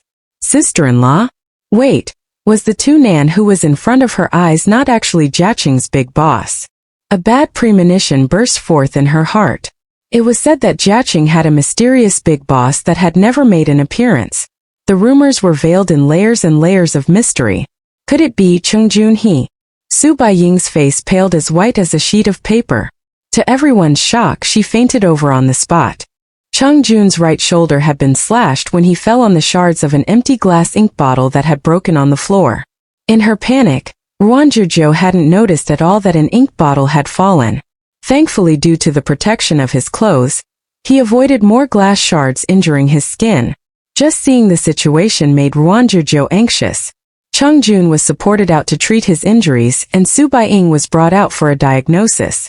Fortunately, it was just low blood sugar. She lay unconscious within 4 drip, and would probably awaken in a while. Ruan Jiu Jiu fidgeted constantly in her seat, twisting here and there, spinning Tu Nan's eyes as he watched over her. Tu Nan couldn't help but laugh as he asked, "Sister-in-law, what are you worried about? It's just a small injury. It's my fault." Ruan Jiu Jiu actually had the opportunity to run away, but because she didn't have the resolution to act, led Chung Jun to rashly hurt himself. Normally her movements were nimble. If it wasn't for sitting in a chair for a whole day and getting so stiff that she couldn't move, it was unlikely that Su Baiying would be able to knock her over with a single push. From what Tu Nan said, Su Baiying had gotten into the company building with the help of Miss Fong, who had already been fired. Miss Fong's relationship with a few of the security guards was pretty good. Without only a slight amount of effort, Tu Nan had already fired a few of the guards. The police who had rushed over made inquiries with a few people about the situation. Ruan Jiu Jiu responded to the questions honestly. They had already obtained the security footage from her floor, and in a while when Su Baiying woke up, they would record her account and go back to investigate the tapes. Because Ruan Jiu Jiu didn't receive any direct injuries herself, and Chung Jun only had light injuries, Su Baiying's actions weren't enough to put her in jail. Ruan Jiu Jiu only wanted to distance herself from Su Baiying. That woman was crazy, who knew who she would latch onto like a rabid dog next. Chung Jun came out. Tu Nan was just about to walk up to him when Ruan Jiu Jiu squeezed him to the side. He could only rub his head in embarrassment. The boss probably didn't want him to rush up either. It was probably better to give the couple some space. "Are you okay? Nothing serious? Does it hurt a lot? The injuries shouldn't have been deep. You should still be able to move your arm right." Ruan Jiu Jiu was truly terrified. If Chung Jun's arm had issues, it would impact his entire life. Then, no matter what she did, she wouldn't be able to make it up to him. Chung Jun's injuries looked scary, but in truth they were very shallow and only needed a few days of rest to recover. They didn't even hurt much. But he stared as Ruan Jiu Jiu stumbled over in a light run with her whole face wreathed in worry and concern, and his calm expression instantly transformed into a frown. "It hurts a lot. Quick, sit down and rest. Do you want some water? I'll get some for you." "Okay." Standing to the side, Tu Nan stared stupefied. The boss was truly beyond shameless.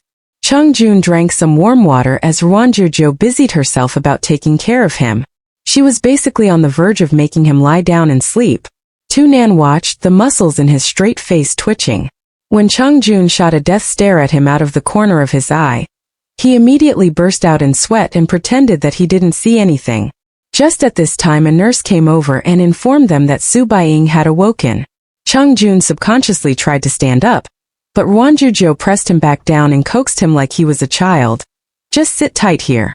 Don't move, we'll come back in just a bit." Tu Nan. "Oofed." Chung Jun. "Sister-in-law, just keep the boss company here. It isn't anything serious. It's enough for me to just go over for a look." Ruan Jiu Jiu. "But, don't worry, let me handle it." Ruan Jiu Jiu watched as Tu Nan went over to a different hospital room. Su Baiying pursed her lips tightly under the police officer's questioning. She didn't say a single word and just stared straight up at the ceiling. It was only when Tu Nan entered the room that she regained her attention. She stared at Tu Nan in disbelief. "I only want to ask one question." In front of Su Baiying, Tu Nan lost the usual genial and lively manner in which he usually interacted with Ruan Jiu Jiu. His eyes looked like they were dipped in ice. When his gaze swept by, the people before him would feel fear in their hearts. "I don't care what kind of excuses you have, what kind of doubts you have. I need you to understand that you broke into Jiaqing for your own selfish reasons, and almost seriously injured someone. Chung Jun's the mysterious behind-the-scenes big boss, right?" "Right." Su Baiying totally didn't pay any attention to what he said. She continuously muttered with a pale face, "I want to see Chung Jun. I want to meet him." The minute she got worked up, a rush of red blood stained the transparent 4 tube and the attending nurse promptly pressed her down to make her calm down. Ruan Jiu Jiu's a liar, a cheat. She's the same as me, only her act is better than mine. Don't fall for her tricks. Originally she wanted to divorce. She definitely changed her mind on divorce when she found out Chung Jun had so much money. Without any expression on his face, Tu Nan turned to speak to the policeman on the side. Find a doctor to look into her mental state. I have reason to believe that she has a maniac disorder and paranoia. It might be better for her to stay at a long-term psychiatric facility to recuperate until she's well enough to come out. Very well, we'll contact a doctor tomorrow. On the other side, Ruan Jiu Jiu was in the middle of peeling a tangerine for Chung Jun. Chung Jun sat obediently on the sickbed, cutely waiting for Ruan Jiu Jiu to deliver tangerine slices to his mouth. He silently watched Ruan Jiu Jiu devote herself to peeling tangerines, unable to take his eyes off of her. Ruan Jiu Jiu felt a bit uneasy at being stared at so fixedly and annoyed. Glared at Chung Jun. What are you looking at? Chung Jun. I'm scared you'll eat the tangerine. Ruan Jiu Jiu. Chung Jun. Peel off all the white veiny parts cleanly. Ruan Jiu Jiu. I urge you to be more considerate, thank you. Because Chung Jun had gotten injured because of her, Ruan Jiu Jiu couldn't do anything too mean to him. If this had been a normal day, Ruan Jiu Jiu would have long already shot him down like a meteor falling from the sky. Where would she have found the patience to endure his provocation? With a fierce demeanor, she peeled the tangerine cleanly and handed it to Chung Jun. Chung Jun said with an innocent look on his face, "It's not convenient for me to peel off the wedges with one hand." This was the last straw for Ruan Jiu Jiu. She was just about to explode when Chung Jun immediately furrowed his brows and hissed weakly, "My shoulder hurts a lot. I think the injury reached my bone." Very well, she would endure. Ruan Jiu Jiu patiently split the tangerine into individual wedges and placed them into his hand. Only then was Chung Jun satisfied, and he peacefully began to eat them. Back then, why did you hold on to me for so long without moving? Were you feeling dizzy? Ruan Jiu Jiu finally recalled long after the scene that at that time, Chung Jun's expression didn't look right. He looked as desperate as a fish out of water as he tightly hugged her waist, almost making her unable to breathe. Ruan Jiu Jiu was almost starting to think that Chung Jun had feelings for her, or why else would he hug her so tightly? Chung Jun was silent for a moment before saying, "I wasn't dizzy. It can't be that you were worried about me," Ruan Jiu Jiu said in a mocking tone of voice. "Emichim. Ruan Jiu Jiu. I just knew you wouldn't, She went into a slight daze, not expecting Chung Jun to actually go along with her words and agree. In Ruan Jiu Jiu's mind, Chung Jun's world absolutely didn't contain the word romance. On that topic, she and Xiao Fan oddly happened to be in total agreement in that both of them were steadfast in their belief that Chung Jun could reproduce asexually, creating the next generation on his own. Therefore, at the very first moment she had already eliminated the possibility of Chung Jun falling in love with her. Ruan Jiu Jiu. What are you being so serious for? Don't get me thinking that you've fallen for me. Chung Jun gripped the tangerine in his palm, feeling the squishy tangerine wedges moisten his skin. He was just about to reveal the words in his heart when Ruan Jiu Jiu's brow pinched together and she said, "That would be disastrous." The look in his eyes turned sluggish. Chung Jun didn't have the time to ask why, when Tu Nan pushed open the door and walked in saying, "Why does that woman seem like she's gone insane? She's even demanding Guyu to come. If Guyu really is related to this, I won't be able to forgive him. This doesn't involve anyone else, she only wanted to find me to take out her anger on. In any case, she needs to assume responsibility for the end result. How's it okay for someone to just casually injure others when they feel like it? But there is one thing." Tu Nan turned to look at Chung Jun with a look of distress on his face.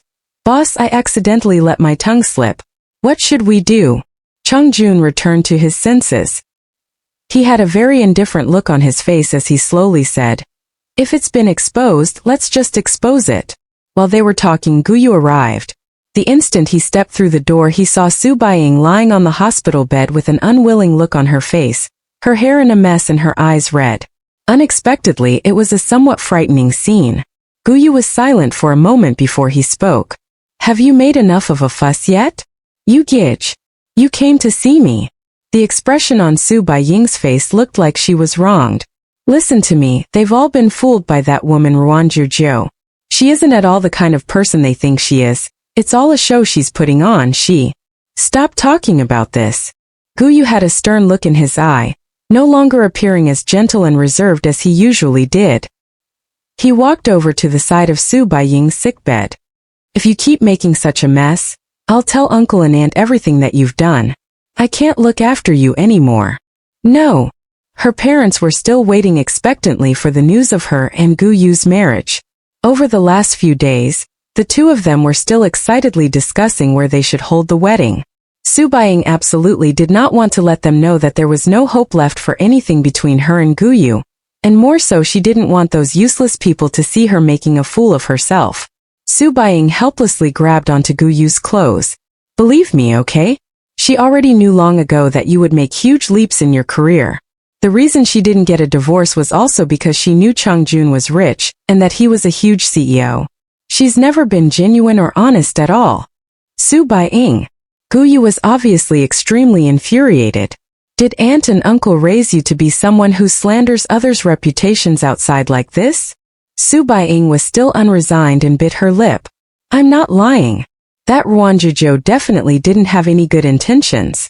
The instant a better man appeared, she would definitely fly into someone else's arms without the slightest hesitation.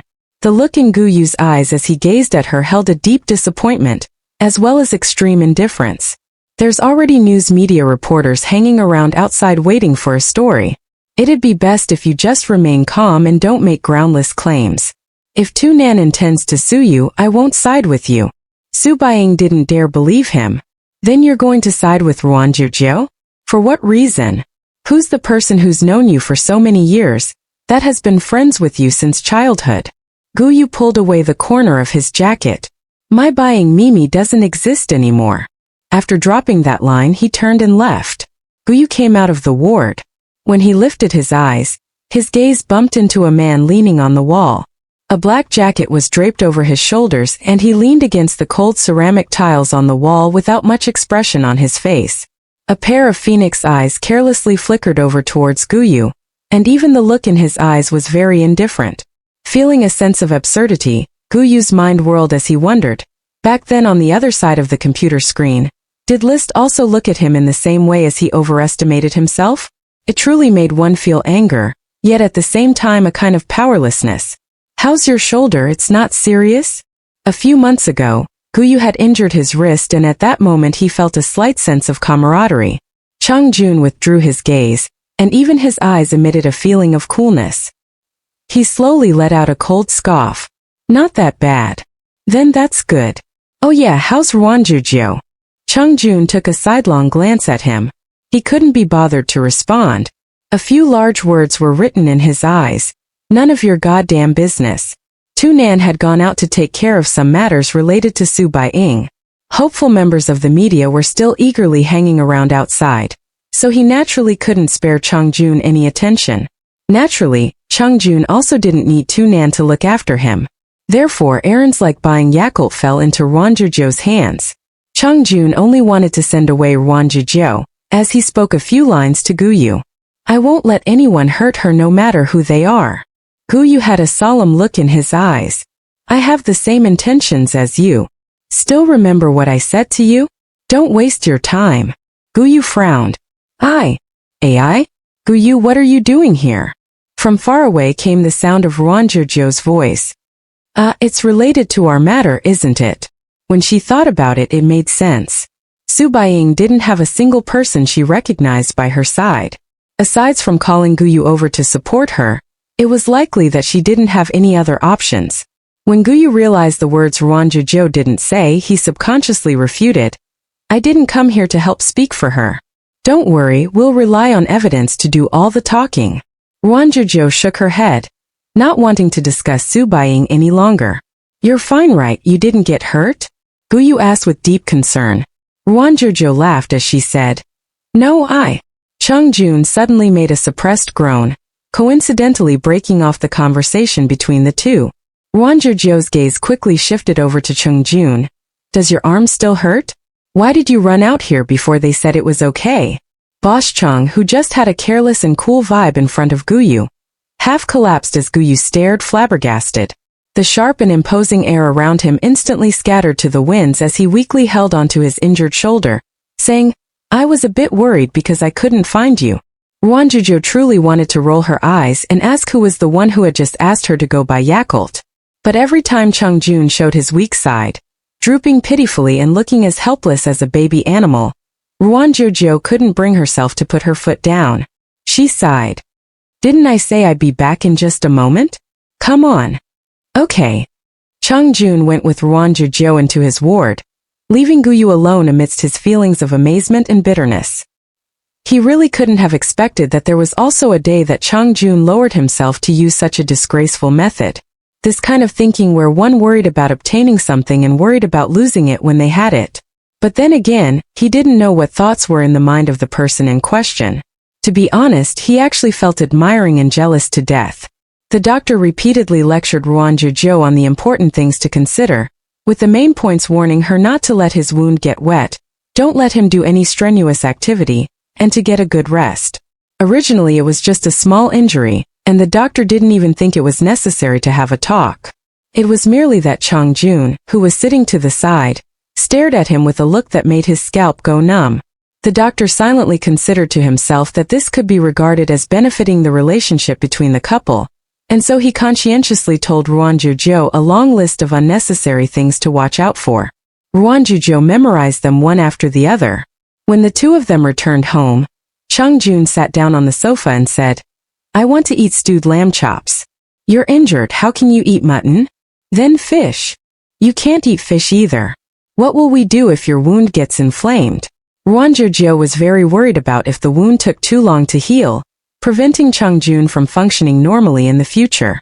That would be very bad. For the following few days you can only eat porridge and lighter dishes. Wait until the wound heals, then you can feast yourself. Chung Jun sensed that he was practically digging his own grave, and immediately took steps to remedy this. I think my wounds are recovered. Ruan Jiu Jiu glared at him. You care about eating well more than your health? They say it takes 100 days to recover from a serious injury. Once a week has passed, we'll get it checked again. Only then can we continue this conversation. God not only closed the window, he even sealed the door so that not a single ray of light could escape. Chung Jun lay down on the sofa. This time he really was paralyzed. Was it too late now for regrets? The past few days, Su Baiying had undergone unbearable torment. She had just settled into this strange, yet familiar city and found a new job. But because of the farce with Jiaqing, her boss at her new job had probably caught wind of the rumors. Now Su Baiying had not only lost her new job, she lost Guyu's support. She rarely put any money into her savings, and had never paid any attention to the possibility of a crisis. Coming out of the police station, she suddenly realized that if she didn't think up a way to fix things, she feared that her only remaining option was to go home. At this time, Su Baiying could only think of one person. Drowning in despair, she dug out that business card and dialed their number. When the other side picked up, the sound of Nangong Aotion's sneer came through the phone. What, you're calling me again? Didn't you run away with my mistress? Su Baiying stood inside a cramped little apartment. This studio apartment was no more than 40 square meters. The appliances were old and nothing was satisfactory. Now she had fallen to the same dire and hopeless straits that she had in her past life. How could she allow herself to repeat such a life that cut off all of one's hopes and dreams? No, she definitely couldn't. Su Baiying clutched her phone. The glories and riches in her mind were like a mirage that faded in the twinkling of an eye.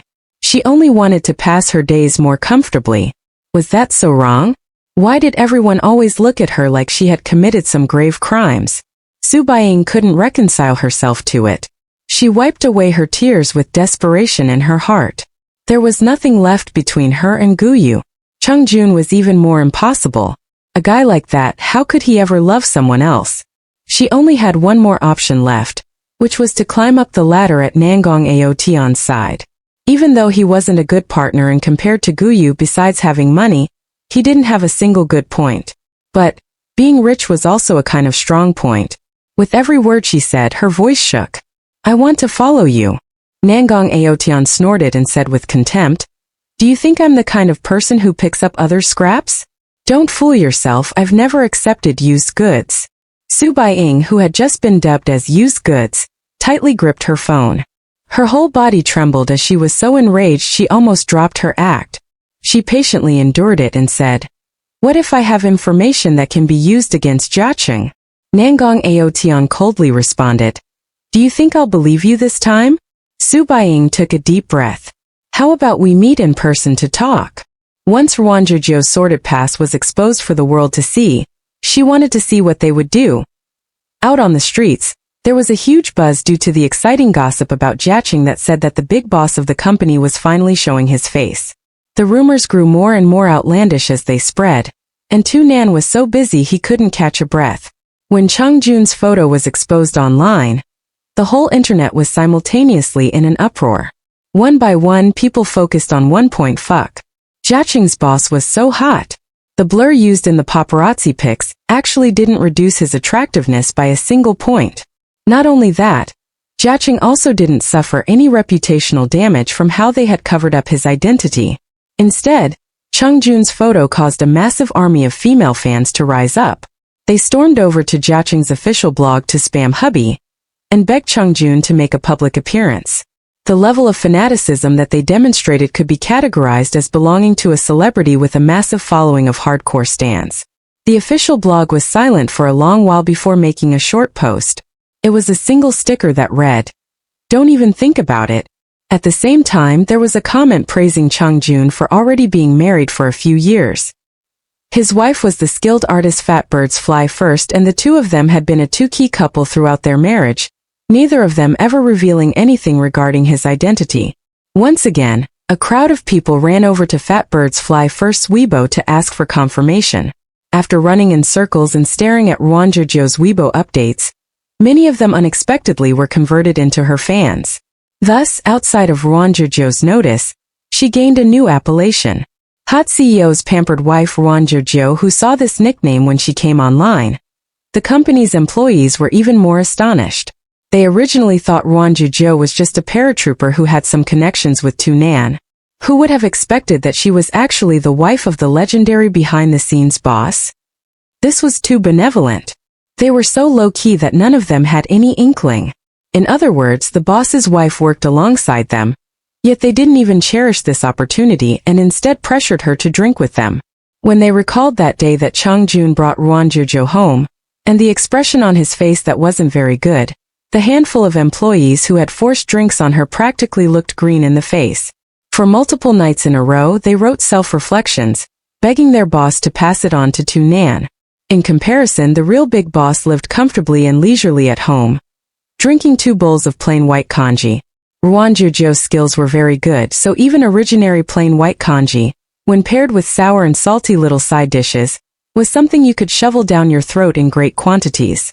But he couldn't endure eating porridge for meal after meal on end every single day, eating so much that Chang Jun himself seemed to turn into a bowl of porridge. Ruan Jiu Jiu, on the contrary, was doing great. She made an exception for herself and ate whatever she wanted. While slurping down a bowl of noodles, she exhorted Chang Jun not to eat too many of the pickled vegetables as it wasn't good for his injury. On that same day, Chang Jun brought up his request again for the 100th time. "Let's go to the hospital, I think my injuries have healed." Ruan Jiu Jiu responded in a bad temper. "It's only been 2 days, are you a god?" It was hard to say whether he was a god, but if he kept going on like this, he might very well turn into a demon. Chang Jun let out a faint sigh. Ruan Jiu Jiu noticed that he was staring at her noodles and hugged her bowl protectively. "Am I disturbing you? Then I'll go back to my room to eat." Chang Jun: "No need. After you're done, let's go to the hospital." Ruan Jiu Jiu: what exactly was this guy planning? Wasn't he the same guy who just 2 days prior kept shouting about how much it hurt? One person drank porridge as the other slurped noodles. Ruan Jiu Jiu one-sidedly thought that this was a very harmonious scene. After dinner, Chang Jun washed the dishes and then leisurely headed towards the bathroom with his towel before he was blocked by Ruan Jiu Jiu. In an upright manner, Ruan Jiu Jiu stated, "Didn't you promise me that you wouldn't take a bath for these few days? Your wounds will get infected."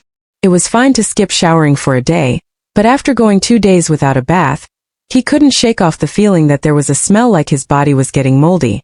Chang Jun said, "I'll get smelly." Ruan Jiu Jiu's response was very matter-of-fact. "Then just be smelly." Isn't there a term called stinky guys?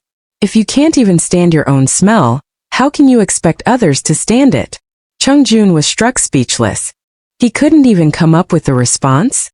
The two of them commenced a tussle, until finally Chung Jun compromised, agreeing to Ruan Jiu Jiu that he would just wash himself slightly but wouldn't wash his hair. Therefore, Chung Jun demanded that Ruan Jiu Jiu help wash his hair. Washing hair was just a simple matter, so Ruan Jiu Jiu didn't give it much thought before agreeing. Chung Jun showered slightly so his skin was damp. He put on pajamas and stood in the bathroom. Both he and Ruan Jiu Jiu, who had just entered, turned their gazes away and just stared at their surroundings. Even though the two of them had lived together for a long time, Ruan Jiu Jiu had never been inside Chung Jun's bathroom. It was much cleaner than she had expected, with sea blue tiles, a shiny polished mirror and neat rack for toiletries and other items. There weren't many things placed on it, but everything was arranged in an orderly fashion.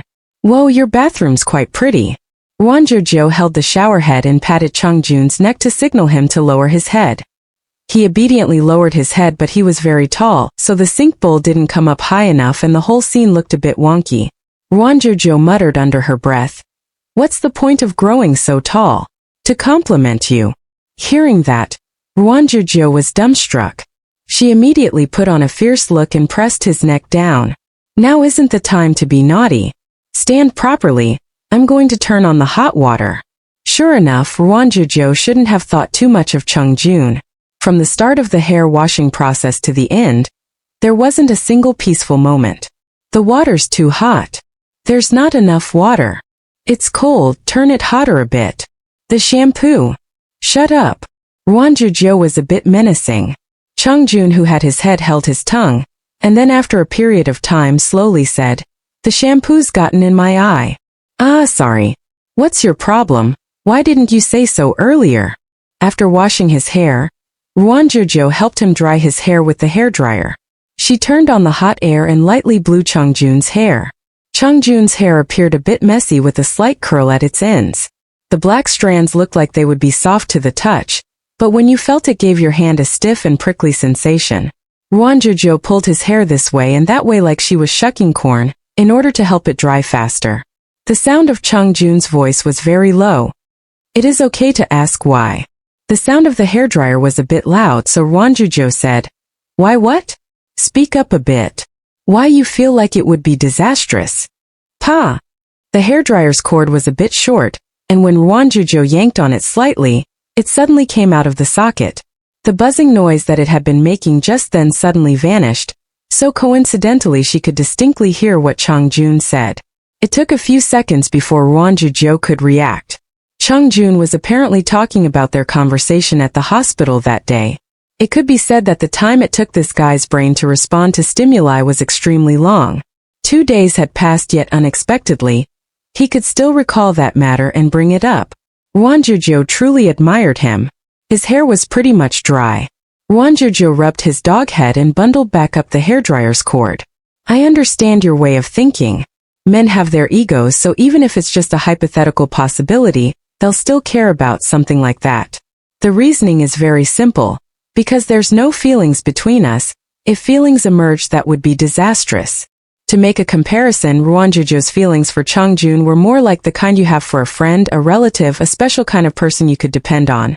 But at the same time, Ruan Jiu Jiu had been very rational. She had always understood that she had to control herself with regards to romantic feelings, in order to avoid receiving unnecessary hurt. She demanded of herself a high degree of restraint to avoid committing any missteps, and she believed that Chung Jun was even more so this way. It was because Chung Jun's temperament didn't have an emotional dependency on others, that he would pay special attention to her. There were too few women in his life, which caused him to think that her presence was relatively special. If Chung Jun changed to a different environment, he definitely wouldn't feel that she had any aspects that were worth making him need her. That was what Ruan Jiu Jiu had believed all this time. If it was cooking, there were mountains of people who were better cooks than her. If it was art, she wasn't actually an irreplaceable person. If a company as large as Jiaqing wished to find creative artists, it was practically a piece of cake. If it was her looks, that was an even bigger joke. This old mug of hers didn't even look as good as Chung Jun's. If he wanted, There would be no shortage of outstanding young women that were willing to line up to wait for him. She didn't have a good temper. She hated to lose, and she even constantly threatened Chongjun. Even that depended on Chongjun's good temper to pass. She had a pile of faults and shortcomings. If Chongjun could fall in love with her, that could only mean something was wrong. Even though Ruan Jiu Jiu's mouth was always poking fun at how a bastard like Chongjun was somehow able to attract women that couldn't bear to give him up, in her heart she was very clear that a man as outstanding as Chongjun wasn't someone that she, an ordinary person, could catch and hold on to. Thus, from beginning to end, even though occasionally there were times when she would be mesmerized by that face of his, she had never once thought of Chongjun in that way. Don't worry your silly little head over it, Chongjun. If you really do find a woman that you think isn't bad, you gotta hurry up and grab a hold of her. After all, you aren't a kid anymore. Ruan Jiu Jiu put the hairdryer back into a drawer and continued, "It isn't really a good thing for me to keep mooching off of you, isn't that right?" Chongjun was silent for a long time. "No, that's wrong." Ruan Jiu Jiu had taken a few steps forward and didn't hear him clearly. She paused blankly for a moment before turning her head back. "What did you say?" "I said, ding ding ding." The sound of the phone's ringtone interrupted Chongjun's words. He picked up his phone, and seeing that it was a call from Tu Nan, answered. "Boss, there's people leaking bad things about sister-in-law. I looked into it briefly, it should be from Ruifang. Don't let sister-in-law go online, she'll definitely feel upset if she sees it. Of course, it'd be best if Chongjun didn't see it either." The rumors online spread quickly with much hubbub. Many people who called themselves former classmates and good friends of Ruan Jiu Jiu came out to testify that Ruan Jiu Jiu's private life was very messy and indecent. After getting married, she still ran around everywhere flirting and teasing others. Jiaqing's big boss unknowingly wore a green hat, looking like a total idiot. The posts were supplemented with a few very realistic-looking composite photos that even managed to give Tu Nan a scare when he saw them, thinking that sister-in-law really did do something like that. Chongjun's tone of voice was very flat. "All right, I know." After saying that, he hung up the phone. Ruan Jiu Jiu asked, "Did something happen?" She could see from Chongjun's expression that he wasn't happy. Chongjun stood up and grabbed Ruan Jiu Jiu's arm. He led her over to sit on the sofa in the living room, and then pressed a few times on his phone screen. When he passed it over to Ruan Jiu Jiu, on his phone screen was the game Anipop. Ruan Jiu Jiu was a bit confused. "What are you doing? Play this until you reach level 20. Ruan Jiu Jiu." Chongjun reached into his pocket and pulled out Ruan Jiu Jiu's phone. "Cheating is forbidden." Ruan Jiu Jiu expressed, "Are you joking? Anipop is the kind of game that even 3-year-olds know how to play. Getting to level 20 is a piece of cake." Taking her phone with him, Chongjun entered the study. Ruan Jiu Jiu had never been concerned about Chongjun looking through her phone, and set about playing the game with single-minded devotion. How could she let Chongjun look down on her because of a game like this? An hour later, Ruan Jiu Jiu. "I'm probably only 1.5 years old." While Ruan Jiu Jiu busied herself with the game, Chongjun dealt with matters in the study. He was very familiar with these composited photos. They were the same ones that Ruan Jiu Jiu's lover had tried to threaten him with. Tu Nan was very worried that he would get mad and in a fit of fury do something unreasonable, but who could have known that Chongjun's expression would be so calm? His counterattack struck back aggressively. The composited photos were spread around to every corner of the web by influencer accounts. After just a little effort, Jiaqing posted evidence that the photos were manipulated and went viral. The traces left behind by the photo manipulation software were clearly pointed out, slapping the faces of the influencer accounts. The background of the so-called lover was also neatly pried out. He hung around with parades of women, his private life was also very messy, and he was at the end of his rope because his parents had cut ties with him, which made him think of trying to scam others by playing the victim. Some of the composited photos had been taken out months ago as attempted blackmail, but after he was exposed he had nursed a grudge all this time. In summary, all this was all a stubborn person's prior botched smear attempt. Pretty much all the influencer accounts that had posted the rumors, fanning the flames, were sent letters threatening legal action that told them to save all materials related to the rumors as evidence, and to prepare to meet them in court. The language was very stern, making the recipients recall how not long ago, Jiaqing had insisted on embarking on an expensive legal battle to defend their reputation. One by one they lowered their heads in fear, deleting their posts with their tails between their legs and posting letters of apology. Immediately following that, piles of evidence about Ruifang's wrongdoings were exposed. They posted a mole in Jiaqing. They wanted to obtain Jiaqing's trade secrets, and they tried to buy Jiaqing's original design drafts. Their many overt and under-the-table filthy transactions were totally exposed. Jiaqing hadn't been collecting this kind of evidence for a day or two. They waited specifically for an opportunity like this. The comments section under an official post on Ruifang's blog that hypocritically said, "Jiaqing definitely wouldn't have a scandal like this," was filled with netizens' ridicule. Other people definitely wouldn't have a scandal like that. The relationship was arranged by you nice folks. Fuck, why'd we never find out that Ruifang was such a drama queen? If you guys have the time for shit like this, why not spend it working on game development? You stole other people's design drafts yet still made a crappy product. You're all hopeless. Puke.jpg. Amazing, last time you guys acted stupid, this time you're doing it again. Do you guys think other people are all idiots? My dude, you're really in a tight spot this time. Jiaqing personally came to your door to face slap you guys, but you're still not going up to receive your thrashing. From beginning to end, Ruifang didn't make any statements. They started pretending they were dead. And following that, another terrifyingly huge bomb dropped. The wife of Jiaqing's CEO was having an affair with a player in their esports club, Guyu. For a moment, opinions were divided. The whistleblower who made such dramatic allegations called herself Guyu's childhood sweetheart. She provided proof, including chat records from the game which added that the wife of Jiaqing's CEO had destroyed their relationship. The tables turned once again, and the watching peanut gallery was totally dumbstruck. The club competition was only a few weeks away from starting. If this news was true, it was unfortunately likely that Jiaqing's club would be torn to shreds by hecklers. If they were going to be affected by public opinion, that might make it very difficult for them to let Guyu participate. First, Guyu's Weibo account immediately issued a statement expressing that he had no personal relationship with the wife of Jiaqing's boss, which his colleagues could attest to. Next, players have also stood up. Back then, quite a lot of people had followed the in-game quarrels with interest.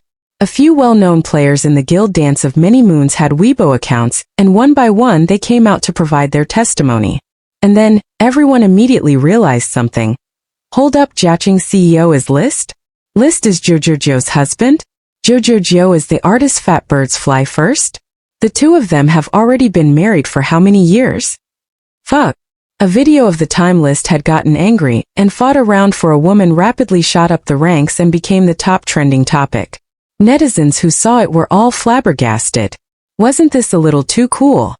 The focus of everyone's attention quickly shifted. Immediately there were influencer accounts that arranged everything into a neat timeline of events, and on top of that some of the forum posts from back then had occasionally gotten onto the front page. One by one players emerged to explain their side, and thus the entire story took shape. Actually, the childhood sweetheart that had made such huge accusations was in unrequited love with Guyu.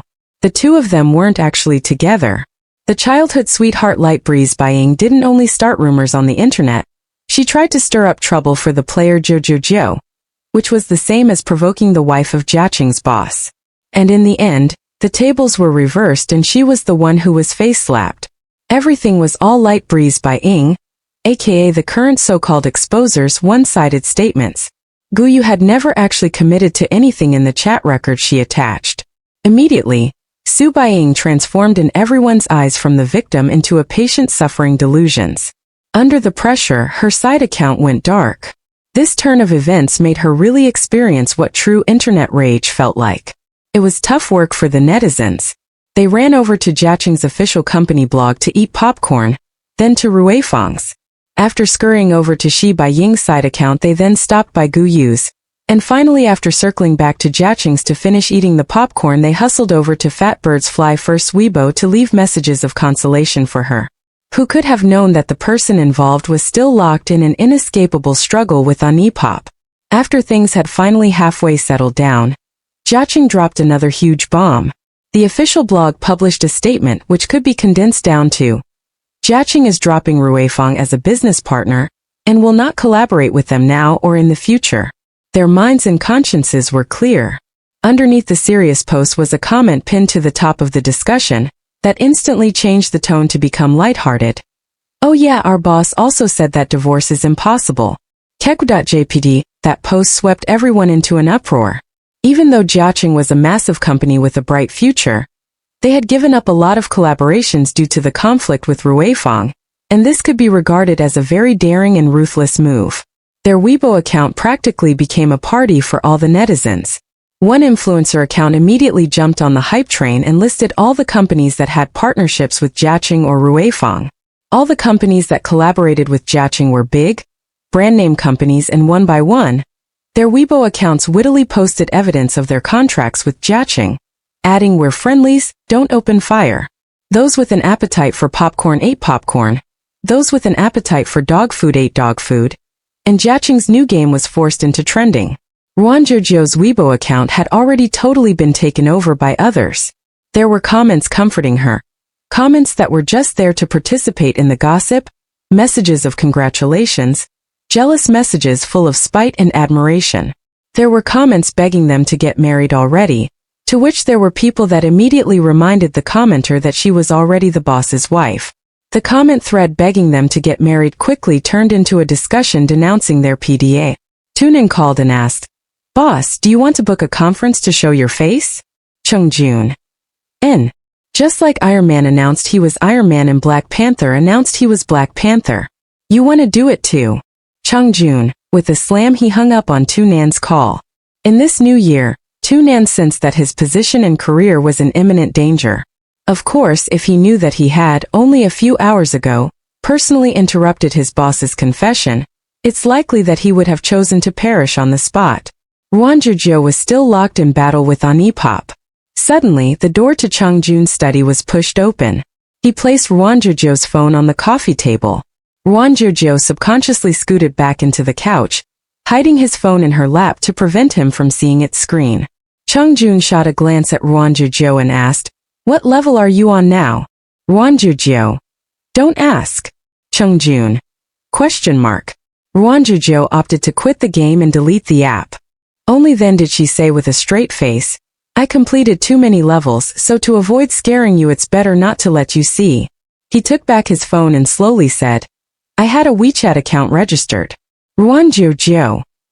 In that case, wouldn't the ignominious records of her weak birdie attempting levels be accessible to Chungjun if he re-downloaded the game?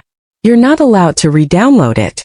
With a hand supporting her on the sofa, she immediately pushed herself forwards to grab back the phone. Chungjun's arms were long and when he raised it up high, Ruan Jiu Jiu failed to grab it despite throwing herself forward. Instead, her head bumped into Chungjun's body. Chungjun didn't prepare himself and fell backwards. His whole body sunk into the soft sofa, and Ruan Jiu Jiu also fell on top of him. Don't just assume anything from Chungjun's usual any lifestyle. He didn't have a single ounce of flab on his body. Instead of fat, Ruan Jiu Jiu felt like she crashed into a wall. The bump made her eyes water and head dizzy, and she didn't even notice the ambiguous position she landed on Chungjun in. Chungjun, who was totally embedded in the sofa, stared at her, totally forgetting to move. It felt like he was hugging something soft and fragrant, with the same scent as Ruan Jiu Jiu's shower gel. Her hair smelled very nice, making Chungjun feel baffled that such a cheap shampoo would have such a nice scent. Ruan Jiu Jiu's body felt very soft, like she was practically boneless. It made him feel for the first time an urge to pinch and squeeze it. "Why do you feel like a piece of concrete? It really hurts." Ruan Jiu Jiu rubbed her nose. She suddenly remembered that Chungjun was still injured and said, Is your arm okay?" She immediately got up, making Chungjun feel somewhat empty and disappointed. He made a noise and said, "It's okay. Should we take off the bandage and take a look? I'm scared that the wound was disturbed." Chungjun. "No need." Ruan Jiu Jiu. "I think it's still better to take a look." Chungjun in a firmer tone. "No need." Ruan Jiu Jiu decided to regard this as a part of masculine ego. How could she have known that it was because Chungjun's wounds were already scabbed over, and couldn't possibly be in a better condition than they already were? If it was discovered that he was just putting on a show to attract her pity, wouldn't he be screwed? Today was again a day where husband and wife's neural circuits operated on different tracks. Knock, knock, knock. Suddenly, there came the sound of someone pounding on their front door. Two pairs of eyes met, and Ruan Jiu Jiu made a guess. Did you order takeout? Chungjun. No. Besides takeout, who else would come to our door? Don't mention others. Chungjun didn't even allow Tu Nan to drop by. This house was like his private territory, and he strictly prohibited anyone from visiting. Just at this time, Ruan Jiu Jiu's phone began to ring. Surprisingly, it was Chu Wei. Chungjun flicked a glance over at the name displayed on the screen. There was no emotion in his eyes. He was just about to go up to open the door when Ruan Jiu Jiu stopped him. No, you're injured. Your fighting strength is also too weak. Let me handle this. Ruan Jiu Jiu still was totally unaware that Boss Chung had already ripped Ruifeng to shreds online for her. At that moment, she acted like she was protecting a little chick and pushed Chungjun behind her. She quickly straightened her hair and clothes, and waited until Chu Wei's second call ended to magnanimously walk up to the door. What a joke. The stepmother wanted to come over to demand a slice of the pie. Did she think the two of them had gotten drunk on their wealth and turned into idiots? Ruan Jiu Jiu opened the door. Chu Wei's face had a nervous and harried expression. She was just about to knock again when she bumped into Ruan Jiu Jiu's gaze. Ruan Jiu Jiu calmly stood there with her arms crossed, one leg stepping out into the doorway to block Chu Wei's path. So sorry, but we just mopped the house and the floor hasn't dried yet. If you have anything to discuss, the two of us can just talk at the door. Plus the wind feels nice and helps keep our heads cool. Her cold sarcasm and mocking attitude stung, and Chu Wei's face darkened. After finding out that Chungjun was Jechen's big boss, Chu Wei couldn't sit still. She didn't have a good next move and only wanted to feign civilities with Mr. Chung for the time being. Who could have predicted that after waiting and waiting came a day with such good news? The windfall that came falling from the sky practically stunned her stupid. The market cap of Mr. Cheng's company had shrunk by a half, and it was on the verge of being in the situation where it was barely clinging to life. How could its value compare to the position of Chungjun's stepmother? She happily changed into a set of brand new clothes, planning to come decked out in all her glory to beg for forgiveness. She knew that Chungjun was soft-hearted and cowardly, so he would definitely help them out since they were such a pitiful couple. That child didn't have much experience with maternal love, so she only needed to show him some care, and that should be good enough. With those thoughts in mind, Chu Wei squeezed some tears out of her eyes and plastered a pitiful, desperate look on her face. Chungjun, your father's lying in the hospital. He had a sudden stroke. You need to quickly go see him. Mr. Chung did indeed go to the hospital not too long ago. The cause? Being angered by Chungjun. He didn't expect that his son, who he typically berated as being useless garbage, was actually the head of Jiaqing. It was like he had tossed a piece of rock to some corner, having abandoned it with loathing, only to suddenly be told that it was actually a priceless piece of jade? This degree of mental shock something like this gave was simply too big. Mr. Chung was both arrogant and valued his face. When he thought back to every time he scolded Chungjun, he didn't know with what kind of cold detachment the other watched him jump and hop around, like some crazy clown that couldn't read the room. And then when he thought about how his friends and family would judge him as being a useless father, his blood pressure shot through the roof and he promptly fainted on the spot. As early as immediately after Mr. Chung was hospitalized, it was reported to Chungjun. He didn't for a single moment have any intention of going over to be filial. Ruan Jiu Jiu watched Chu Wei's act and suddenly couldn't endure it anymore. You're truly such a thoughtful person, even remembering to put on false eyelashes when you did your makeup before coming over to tell us. What gives you the right to talk down to me about morals? Just because he's lying in the sickbed, I have to punish myself by bitterly accompanying him at his side? I'm not a nanny. Under Ruan Jiu Jiu's stare, Chu Wei subconsciously looked away with some embarrassment. Ruan Jiu Jiu was so angered she laughed. Has he regained consciousness? Chu Wei blanked. Not yet. Running over to deliver a message in person that could simply be said over the phone? We've really wasted your efforts. Wei was derided by Ruan Jiu Jiu's sarcasm to the point where she couldn't open her mouth to speak anymore. She lifted her eyes, her falsies fluttering, and she looked like she was about to burst into tears from being wronged. But in the next second, her gaze collided with that of Chungjun, who was standing behind Ruan Jiu Jiu. That pair of long and slender, sleepy phoenix eyes typically drooped down half-lidded. He had been listening to them speaking with his head turned away, but at this time he looked straight at her. There wasn't a single trace of emotion in his eyes, yet in the depths of Chu Wei's heart burst a wave of fear and she didn't dare meet his gaze. Chu Wei continued, "The treatment will be very expensive. I know that at this time it isn't proper, but seeing as he's your father, you should still provide some support." Chung Jun's response was very flat. "Sell off the company to pay for treatment? You? How can you be so cruel? He's your father. I know I've been unfair to you, so I'll beg you for forgiveness, but right now I'm asking you not to let our personal grievances get in the way of your father-son relationship." This Ruan Jiu Jiu understood. So Chu Wei had actually come to ask for money. "It's my fault for not fulfilling my proper duties as a stepmother. Don't worry, from now on I'll definitely treat you and Jiu Jiu very well. I'll promise." Hearing that Jiu Jiu caused Ruan Jiu Jiu to break out in goosebumps all over, and her entire body felt unwell. She put on a fake smile and sweetly called out, "Auntie Chu, relax. There's me here to take care of our Jun, so you don't need to worry. You should go back to take care of your husband." Chu Wei's expression turned a bit stiff. "Little girl, why are you speaking out of turn?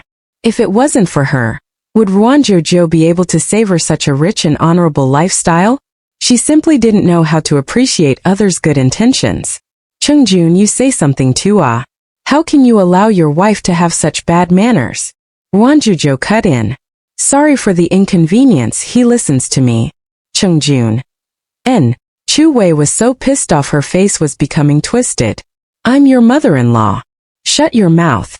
That gave Ruan Jiu Jiu a huge scare. This was probably the first time she saw Chung Jun showing any signs of getting angry.